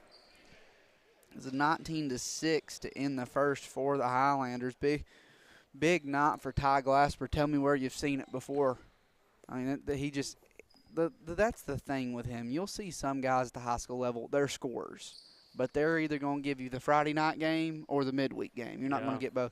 Ty, anytime he hits the floor, you can guarantee he's going to get you about 27, probably maybe 25 on the low end. He's going to give you 5 or 6 rebounds. He's going to give you 5 or 6 assists. He's going to play great defense. He's always there. He's a consistent presence. And at this level, if you can have someone give you that in games where you're typically scoring about 50, 60 points, if you can have someone guarantee you half of that, you can figure out the rest. Well, and that's the thing with him, too. Even when he's not scoring 25 points, he's going to have 5 or 6, like you said, 5 or 6 assists. He's going to have several rebounds. And his defensive game's just about as good as anybody's. He plays great defense out front. He had a turnover the other night at Pigeon Forge. He turned into a dunk. So it was a nice little – I mean, and it was a nice little flat-footed dunk he made there. It was pretty great off an inbound. He had a big night at Pigeon Forge the other night, too. Team had a big night, 87-50 win over a rival. It doesn't get a whole lot better than that. No, that's always a tough game. Sometimes those end up some of the toughest games. You hope you're going to win big, and then it turns into a hard game. So Glasper brings it up. He goes over to Arizon. Arizon gives it back to Glasper. He steps into a three off the front of the rim. No good. Rebound by Desir. Desir's got it. Looks to go up. He goes up. That's blocked. Morris blocks it. He controls the rebound. He gets it out front, gets it to Rebello in the corner, fires a three. Short. No good. Defended by Desir. Way to get back. Gives it up to Orr. Orr's running all by himself. Orr runs in. Euro step off the glass. No good. Controlled by getting controlled by Desir. Puts it up and in. Gets him one more on that one. That was a rebound by Richardson missed, and then a rebound by Desir, and he gets the two and the and one here. You know, and that's the thing about this GP team that I really appreciate is they're calm, they're cool, they're collected. You know, a lot of teams would see that. They'd go in, they'd have a silly foul. Desir sees it, runs in there among all the chaos, grabs it, puts it up, goes to free throw line. And they're tracking the basketball. They're tracking it all off the rim and everything else. They're still moving at the ball. And they sub a lot, too. This team goes about 10 deep because they play so fast, and that's just what it is. Dunk by Glasper, throws it down. Nice little move. Or gets it out to him, and he gets it under him to where he can get the dunk. Nice job. Again, unselfish basketball, just like the girls, boys, the same way. A lot of press right here, nowhere to go. They got to be getting close to a 10 call. Yeah, a little bit aggressive there on Desir. He's going to get one. It's hard to blame him, though. You see that ball coming. He was looking for the ball, picked up the body foul. Coming in is 23. That is Turner. Jordan Turner back in. He came in for Rebello. McPeak's checked back in. And then a number 11, that is Stamper, checks in for the first time. Ross has the ball right now for Allen County. They get it over to Morris. Morris is defended by Glasper. Not a whole lot there for him. Get it down low. He goes up, blocked by Glasper, rebounded by Glasper. Is he going to take it all the way? He goes all the way, gets it over to Orr dunks it. Shared right back. Yep. I'll give you one if you give me one. Ooh, Arizona has a chance to steal it. Ball's free, gets it back. Orr gets it again. Orr, misses. Got to lay that one in. Got to lay that one in. That is banked off the glass three-pointer for Allen County. He couldn't do it again if he tried.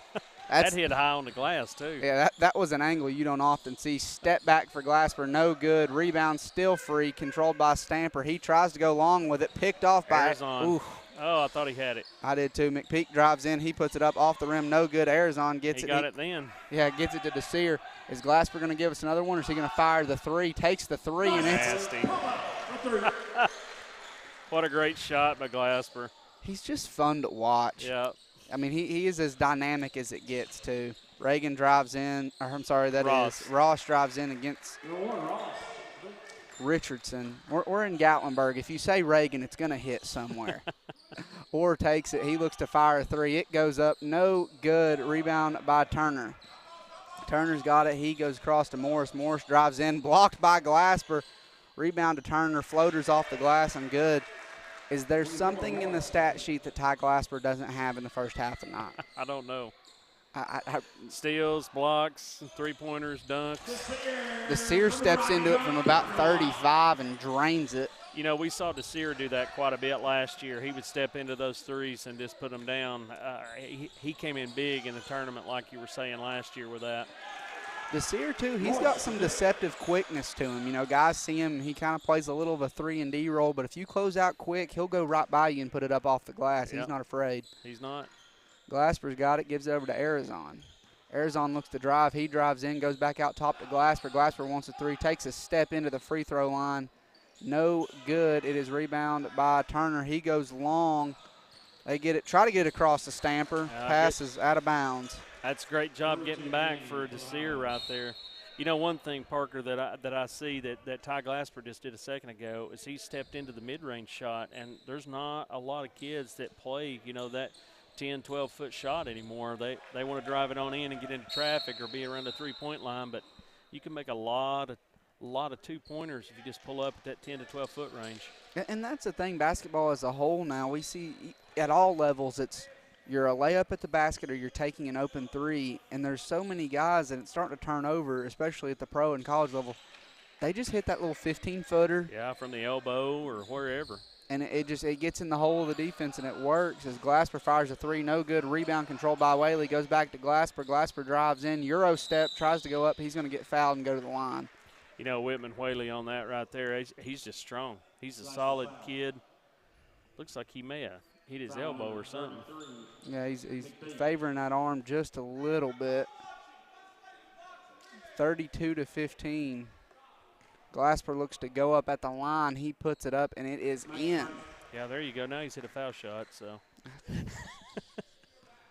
somebody needs to sponsor one of the broadcasts. If Ty Glasper meets every stat category, you get a free biscuit or something. There's an idea for you. Someone sell that. That ball's batted away by Wade Whaley. Saved by Whaley to Glasper. Glasper goes up, puts it off the glass, and in. Nice job by Wade Whaley. Gets it in there to Glasper. Glasper with Wade an easy two. Another one by Whaley. I don't know how you don't call the foul on that one, but they're going to leave it here with the Highlanders. That would have put, either way, that would have put Glasper at the line. Highlanders are in the 1-and-1, but Glasper's going to inbound it. He looks to get it in. He goes up top to Reagan. Reagan's got it over to Yazel. Yazel gets it down low to Whaley. Whaley looks to be strong. He goes up. No good. Rebound by McPeak. I think Turner knocked that one away from Whaley a little bit there. It definitely looked like he either got a hand on it or he altered the shot big time. Wade Whaley has it. He's going to bring the ball up the floor. He looks to run in transition. He looks to dribble, takes it in, gives it out to Yazel. Bad luck right there. That must have went off Reagan. Yeah, Stamper hits it off Reagan. Just bad luck right there. In for Glasper is Seth Sutton.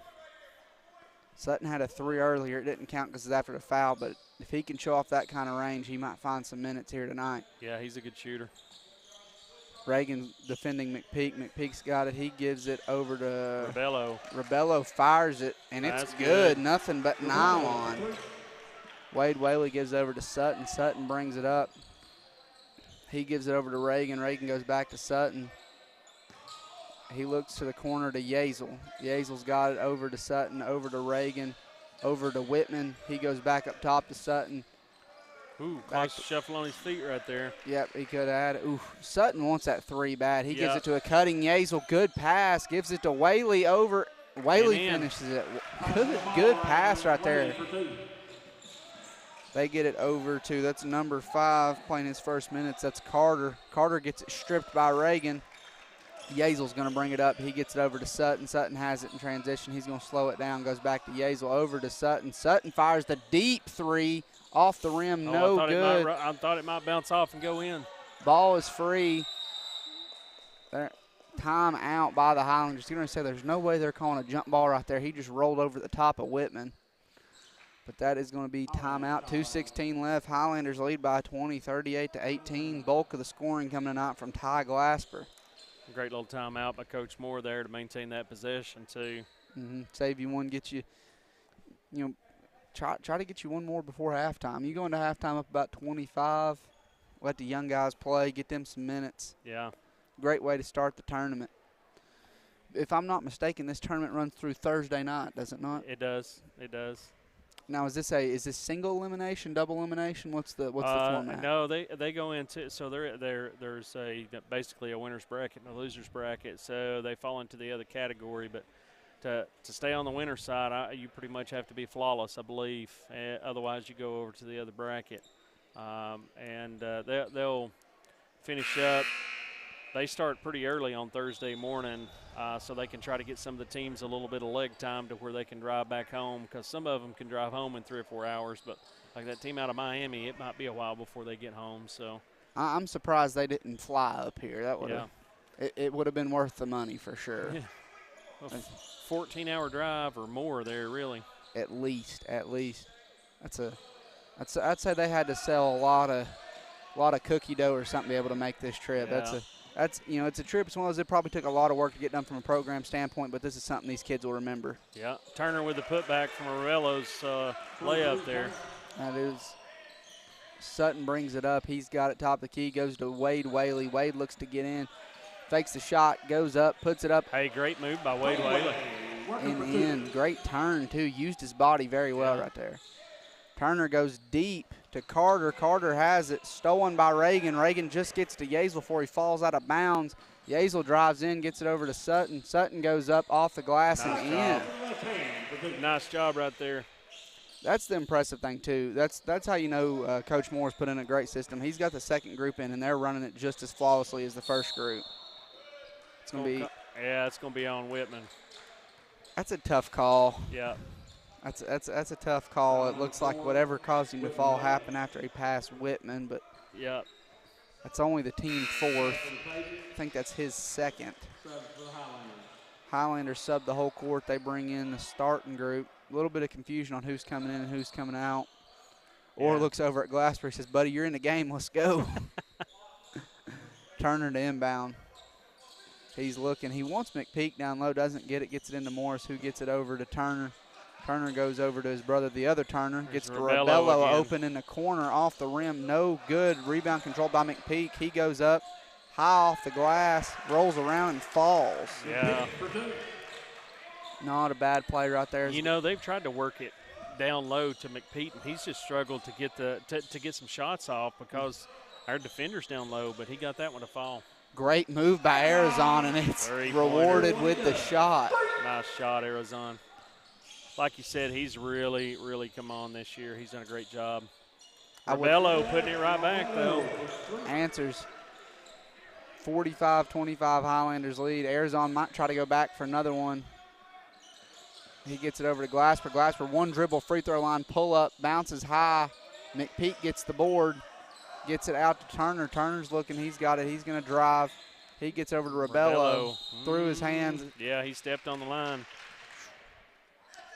They're eyeing that line pretty tight tonight, 45-25. This might be the last possession of the half. It looks like Coach Moore is drawing something up. Glasper brings it up, taking his time. You've got 20 seconds. Crosses the half-court line. Gets a screen from Orr, looks to drive, goes outside to Desir. Desir takes it, puts a move on, puts up the floater. Nice. Bounces around the rim and goes. Final second. Prayer no good. And at the end of the first half, Highlanders lead by 22, 47-25.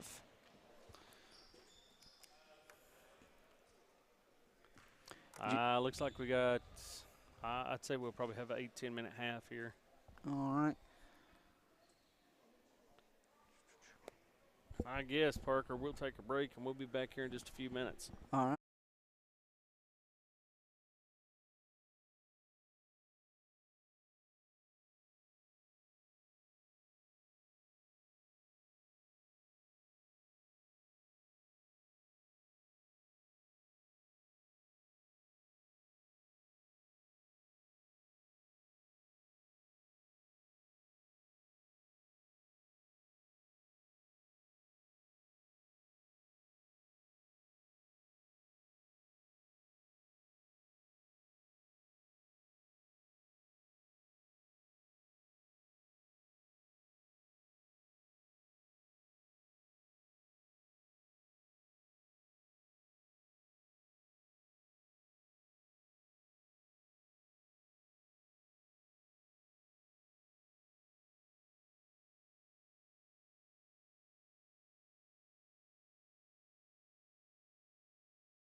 know they don't have a whole lot of big bodies that they can work it down to the block and score and whatever. They just let their guys run. And that's when you have athletes, it's the best thing you can do. As Ross cuts to the basket and gets it on the second try. Yeah, Ross has come in and made a couple of plays for Allen County here in the last, towards the end of the first half. There's Carlos knocking down a three, though. Steps into a three, his second tray of the night. Turner has it. He throws it cross court. It got lollipopped up into the air. They try to go back to Turner, and that's going to be out of bounds to the Highlanders. See, and that's just more of that great defense. It's causing Allen County to make bad decisions, throw the ball away. And that's that's the thing about Coach Moore is his teams, they cause chaos. He knows what the strength of this team is, and it's in the athleticism, and he lets these guys use it. Yeah. You can tell, he's a very active coach, but a lot of it, he just puts his guys in position and lets them run. Yeah, rarely does Coach Moore sit down on the bench. He's up coaching, moving back and forth pretty much the whole time the game's going on. Well, and they say that the players take on the attitude of their head coach, and where he's an active guy, they're active players. That's just proof of it right there. I think that was a foul on Whaley. That's offensive foul on Whaley too. I think that's his third. I believe you're right. He had 2 in the first half. That'll be his third. Up by 25. May not be too big of an issue, but you got to be careful. Corner 3 from Rebello. He's made the Highlanders pay on those tonight. Doesn't get that one. Turner comes in. Yeah. Cleans it up. Glasper brings it up the floor on the right side. He goes over to Orr. Orr's got it. Looks to drive in. Gives it over to Whaley. Ball's batted away from Whaley. Call a foul. 24. Call that on 24. That's Morris. Yep. That's first foul for the Patriots. Got Wade Whaley coming in and Cam Richardson coming in for Whitman Whaley and Jackson Desir. Gets it into Orr. Orr had to open 3, just didn't want it. Gets it over to Glasper. Back to Orr. Orr's going to take it this time. Off the rim, no good. Batted out of bounds. I don't know if that's off Richardson. That was it looked like that might have been off Turner. That'll go over to the Patriots. Morris inbounding to Ross. Rebello's got it. Yep. Morris goes up McPeak. McPeak's looking to dribble. Ooh. We had the same thought right there. I thought he drug that. I thought he drug that back foot a little bit. Yeah, he's trying to keep it in bounds. Rebello drives in, goes to put the shot up. Not there, gives it over.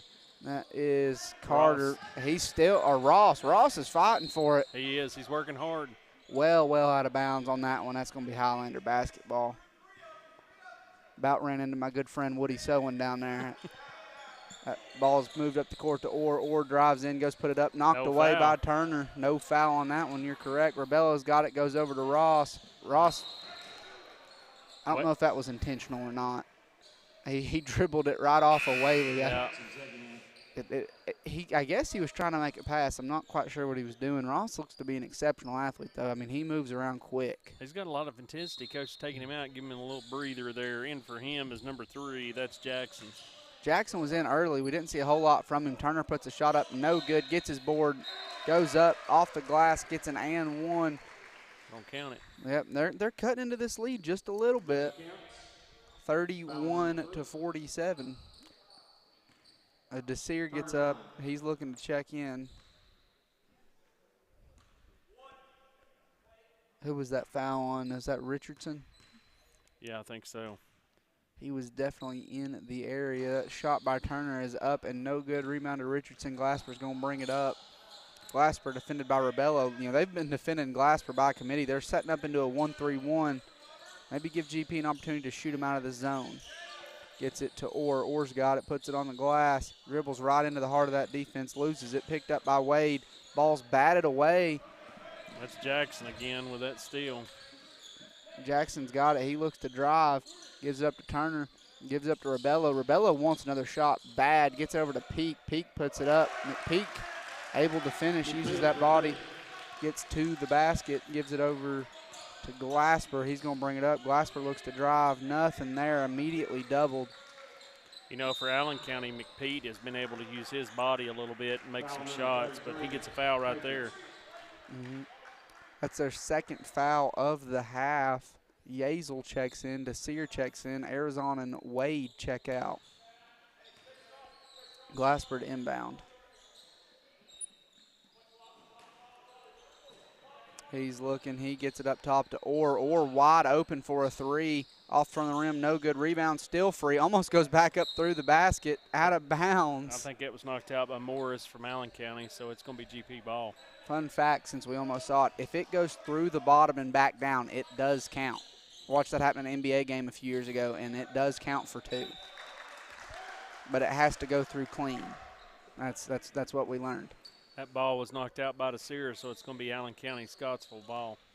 McPeak has it. He looks to drive. He drives in. He goes up. Blocked by Richardson. Nice. Sent corrading off the glass. Orr's going to bring it up. McPete's been using that body, so Richardson said, I'll just knock it from behind then. Yeah, he used his length on that one. He gets the ball back. Yazel's got it. Yazel looks to go up, gets it over to Orr. Orr goes up. Probably should have been an and one. Yeah, strong move by Orr right there. There was a lot of contact on that. Press here. They get it over to Jackson. Jackson finally gets across the timeline, goes to Rebello in the corner. He looks for Morris, goes to Morris. Yeah. Morris goes up. Baited him into it right there. Yeah, Deuce got over top of him on that one. Foul number 2. That, 24 to 1. let's see. Morris is going to step to the line. I'm not quite sure, but I don't think, or I can't remember. I'll say it like that. I don't remember Allen County having too many free throws in the first half, and they've been to the line 3 times here in the second half already. Yeah. Well, there wasn't a whole lot of fouls called, period, in the first half, honestly. And everything that was on the ground. Yeah. Second one for Morris is on the way. Reagan checks in for GP. Reagan came in for Orr, didn't he? I think so. Yep, he did. Glasper brings it up. He crosses the timeline. Highlanders lead by 19 with 3 minutes left in the third. 1-3-1 is what they shifted into. They were running straight man in the first half. It's an adjustment that's worked for them. Reagan's got it in the corner. Gets it to Yazel, gets it back to Glasper, and he gets fouled. 14, that's Rebello. Yep. Coaches aren't too happy with that one, but that's about as clean and clear as it gets. Yeah. Glasper's got of body. Yeah, a lot of it. Glasper gets it. They immediately double Glasper with the zone. Go to Richardson. He goes up. Shot's no good. He's going to find his way to the line. Just out hustles right there. Allen County's working that zone down here on defense right now. It's helping them a little bit. Mm-hmm.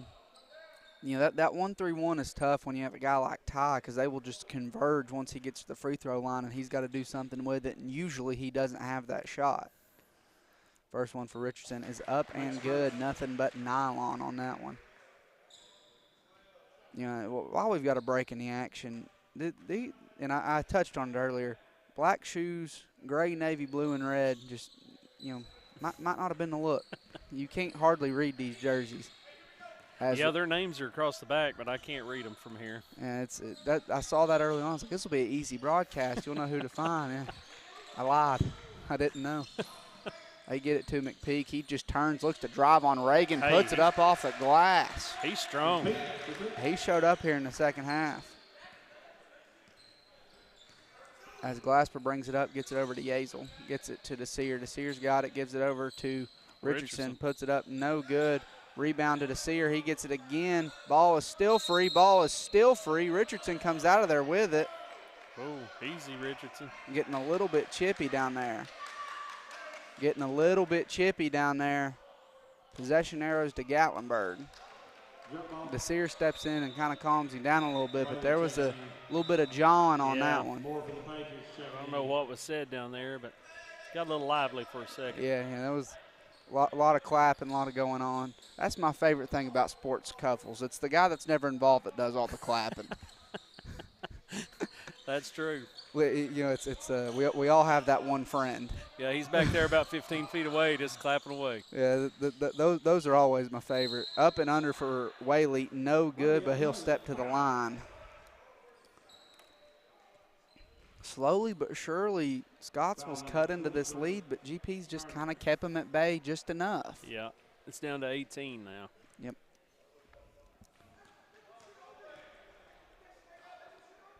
Whaley puts it up, no good. Whoa, I think he's laughing about that one. That's the best thing you can do, though, is just shake it off. Yeah, shoot and the go next to the one. next one, yep. Puts it up. There it is. Cashes in on that second one. Highlanders up 19. They get it over to Turner. Turner looks for the long ball to McPeak. He's got it. Is he going to take it one-on-one? Doesn't take it. Gets it to Turner. Turner drives, spins off the glass and in. That's a good move by Turner. Turner's a player, man. The way he moves the basketball, he can do it.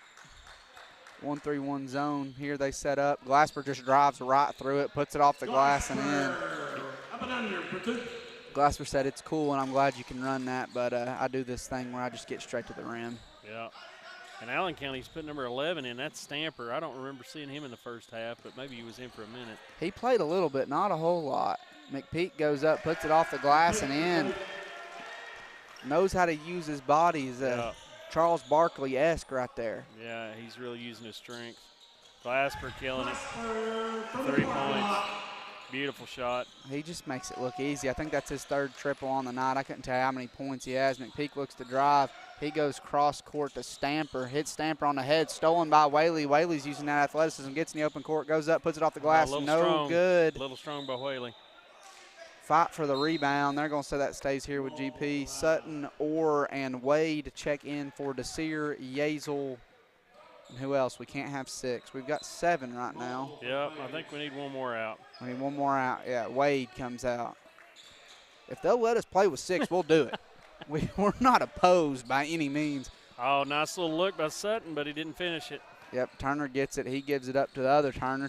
He looks to drive. It's batted away. Ooh, little contact there. Orr plays through contact. He looks. He goes up off the rim. No good, but he's fouled. We've missed a few close shots here as of late. A couple layups and stuff. Hey, something we usually put down there. Yeah, you got to make the easy ones. They're not going to get much closer than that. Highlanders up by 20, 61-41. Shot goes up for Orr, and it's in. Wade checks in for Whitman. That's got to be fun, playing high school ball with your big brother. Yeah. You know there's days in practice where that gets a little bit chippy. It's got to be fun, though. Two good shots. Very good shot. Turner's got it. He gives it over to Ross. Ross has it, gives it back to Turner.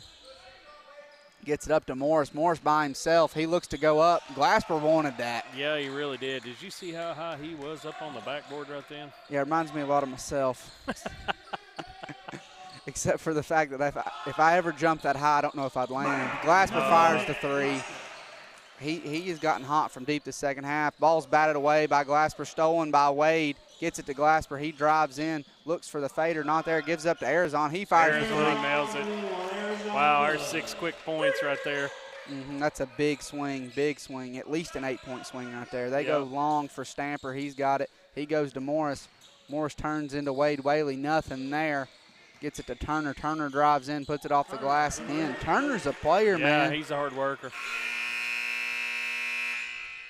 At the end of 3, it is Highlanders 69. And what is the Patriots? Should know that's across the front of their jerseys. Allen County Scottsville. Yeah, 45. They scored 20 points in the third period. Yep, they did, and Highlanders were able to put up 22 right there. This one might be on ice. Hopefully we get to see some young guys get in and get a little bit of roll. And that's the fun part too. And we talked about it last week on radio. There's really 3 seasons to high school basketball. There's that after football deal where you're kind of missing. If you've got a good football program, you're missing 2 or 3 guys. Yeah. And you're figuring out who's going to step up and might not start the whole year, but might be a reserve player that wins you some ball games or get some stuff done for you. Then you get into this time of year. This is that Christmas tournament into conference play. That's where you set yourself up for the postseason. Right. And then you've got the postseason. And the thing is about high school ball, there's no automatic qualifier. You don't have to win 30 games. If you can get in the postseason, you can do something. You can. And so it's well, Austin East was one of those schools last year that struggled really through the regular season, and then all of a sudden they came out of nowhere in the tournament and went relatively far in the tournament last year. And that's what it is. If you pick it up and get it together, that week of February 20th, you might be in the best spot of anybody. Yeah. It's going to be Morris to inbound. He gets it into Ross. You know, if I was coaching Scottsville, Ross wouldn't leave the floor just with the aggressiveness he plays with. He gets after it. I mean, that's a guy you can find something for him to do. You know, on our side, Wade Whaley's the same way, though. Wade gets in there and he works. Oh, yeah. Orr's got it. He gets triple team. Glasper, top of the key. 3 is. Man, he's just lighting it up. That's number 4 or 5 with 3-pointers for Glasper right now. I've lost count. Gets it over to Jackson. Goes to Morris. Morris wants a shot. Throws it over to Stamper. Corner 3. No good. Ross gets it back. Goes to Jackson. Over to Ross. Back to Stamper. Somebody's got to want to put the ball up. Jackson drives in. He puts it up. Blocked by Sutton. Yeah. Out of bounds. And that's going to be Patriot ball on the baseline. Turner has it. He's looking to get it in bounds. He's looking. He gets it into Ross. Ross has it over to Stamper. Defended by Glasper. Looks to get it down low. Miscommunication. He just threw it right to Wade Whaley, yeah. Oops. They get it back up to Ross. That was stolen on the play right there. Ross goes in, puts it up off the backboard. Might have just misjudged that one. Gets it up to Glasper. Glasper over to Arizon. Arizon fires a 3. No good. Close. I think that's the first one in the last 4 they've missed, up 72-45. Ross looks to drive, gives it to Stamper. Stamper fires off the front of the rim. No good. Morris. Nice little shot. Knocks one down. Glasper has it. He's going to bring it up. 6:40 left to go. Highlanders are up by, what, is that 25 points? Yep. I was not great at math in my day. Glasper fires a contested 3. That's the NBA 3 right there. That was beautiful. I think Rick Barnes puts a 4-point line in practice. That's well behind that. Yeah, that would have been worth 4 for sure. And those long ones too are backbreakers. Yeah. Watching a guy pull up from 30, 37 feet. With like, 2 guys defending. If you're feeling it, I guess you're feeling it though, right? And I think Glasper's feeling it tonight. Yeah, when you're in rhythm, you know that it's hard to take a bad shot. I'm a firm believer too. The only bad ones are the ones that don't go in. The rest of them are good. Arizon gets it over to Orr at the free throw line. No good. Rebound controlled by Morris. Morris has it. He goes to Ross. Ross has it. He's looking to drive. Gets over to Morris. Morris wants a 3, doesn't take it. Loses the dribble. Gets it over to McPeak. There's McPeak underneath again. He's back. Glasper's going to bring it up. They settle into the – looks like they've switched to a 2-3 out of that 1-3-1. Yep. Just a different look. Gets it up to Jackson. Jackson goes to drive, wants to spin on Glasper. Blocked. Batted away. Batted away by Glasper again. Rebound controlled by Orr. Finally, Glasper was all over that. Orr's running in transition. He looks, goes in, spins, puts it up. Gets his board, tries to go up, finally gets the foul. Him and McPeak going back and forth a little bit. Yeah, McPeak kind of gave him a hug on that last play. Yeah. I think that's what the foul was. Yeah, I mean, hey, here's the deal. You're up by 26. Just point at the scoreboard. That's one of my all-time favorite moves, and I remember it. One of the best ones I've ever seen doing the broadcast work as Orr steps to the line. This year during football against Loudon, it got a little bit chippy there at the end as GP was running the clock out, and there was a scuffle full of guys, and you just looked down, and Tegan Avera was standing there with his finger just pointed at the scoreboard, just saying, guys, let's get out of here.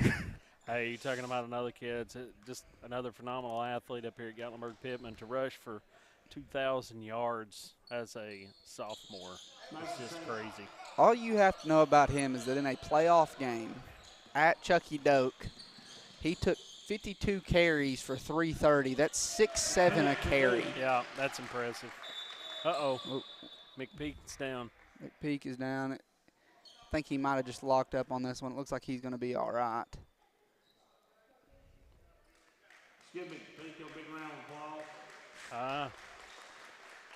I wish the best for him. He's played hard this game. He's a strong kid. Tough kid, too. Yeah. He's going to be helped off. Looks like an ankle injury. Yeah, our trainer's headed over there to check him out. Maybe Colt can see what he's got going on there. You know, and that's a tough line you walk in a Christmas tournament because, you know, they're out of conference games. They're teams I can guarantee you won't see in the state tournament. Right. And what gets tough with that is how much do you want to risk? Yeah. How much do you want to put on tape? I mean, it can do your team a lot momentum-wise to win these games, but there's an element to it as Glasper fires from the Way parking back, lot. yeah. He shot that one from Allegiant Field. Glasper gets it, wanted it again, doesn't have it, gives it over to Whaley. Whaley drives in, spins, tries to go up. I think he was wanting to pass. I'll see if they give it. Well, they're in the 1-and-1 anyway. It doesn't matter. He'll step to the line. You know, those were moves, though, that Whitman wouldn't have made last year that he's trying to make this year. He's just got much more control over his body. He's gotten stronger. He's doing a great job. I think a lot of it's his confidence, too. Yeah. You know, once you get 2 or 3 of them to go, they become a lot easier. That first free throw goes for Whaley. Highlanders up 77-51. 4 minutes left. Looks like they're going to be putting this one on ice. And we've got clock running, too. So. I thought the mercy rule was 30 in high school basketball. I won't tell anybody, but. Yeah. I don't know with the way that they're doing the tournament. It might be a little bit different rules here for that. I'm not sure. Especially to get back on schedule. Yeah. Ross has it top of the key. He is defended by Orr. He looks to drive. It is off of somebody's foot out of bounds. I guess it's going to stay here with the Patriots. Got Reagan and Desir coming in for Gatlinburg, and he's coming in for Orr and for Glasper. Great player. Great substitution right there. Get those guys some rest. They're going to have to play a lot tomorrow. Gets it out to Ross. Gets it over to Rebello. Gets it over to Turner. He looks to drive. Nothing there. Goes to Morris. Free throw line for Morris. Nice shot. That's his spot. Yeah. He's been about automatic from right there tonight. That's one of the things I was talking about, that mid-range shot. There's some points to be had right there. Let's see, that goes over to Reagan, goes over to Yazel. Whaley's got it on the left side. Yazel goes to Whaley, cutting Reagan. He's under there. Let's see if he can get it up. Oh, no good. Richardson had the rebound. Looks like he might have got fouled right there. They ain't going to call it. Yeah. Refs want to get home too. Ball is off the rim, no good. Desir's going to run it down the floor, gets it over to Whaley. Whaley puts it up. And round the rim, and it falls. Great night for Whitman Whaley on offense. I'll say Jackson stepped out of bounds. It's going to be Highlander basketball. 79-53. Yep, under 3 minutes to go. And this is a big week for the Highlanders. 3 games in 3 days. They got the semester exams going on. I mean, it's finished those up today, so nothing but basketball till Christmas. Yeah.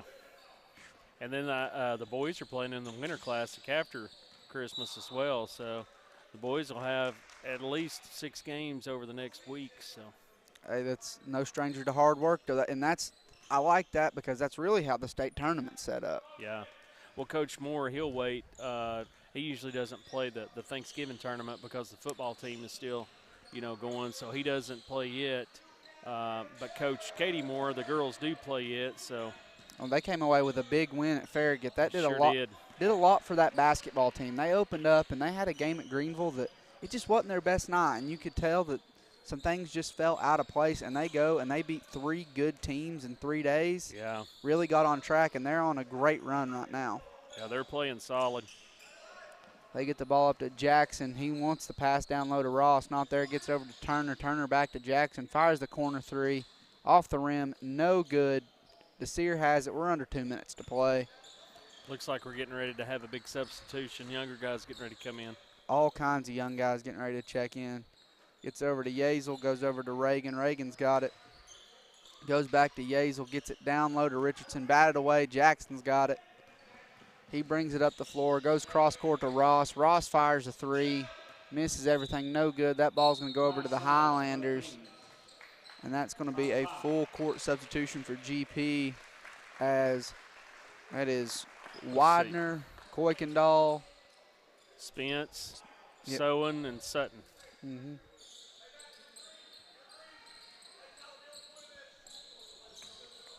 Let's see, we're missing one here. That is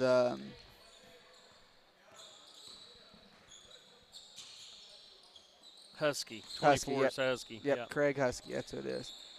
Sowen goes cross court to Sutton. To Spence. Well, you've got 0 listed as Widener. Yeah, that's Spence. Okay. That's a typo. That's my fault. Oh, you're fine. Goes back to Sowen. Sowen fires a corner 3. Oh. Up, no good. Rebound controlled by 35. That's Adams. He gets it over to 15. That is Kelser. Kelser has it, gets it to 12. 12 fires it, no good. Rebound controlled by Kuykendall, gets it over to Sowen. He brings it up. He goes over back to Kuykendall. Sutton's got it. He's looking.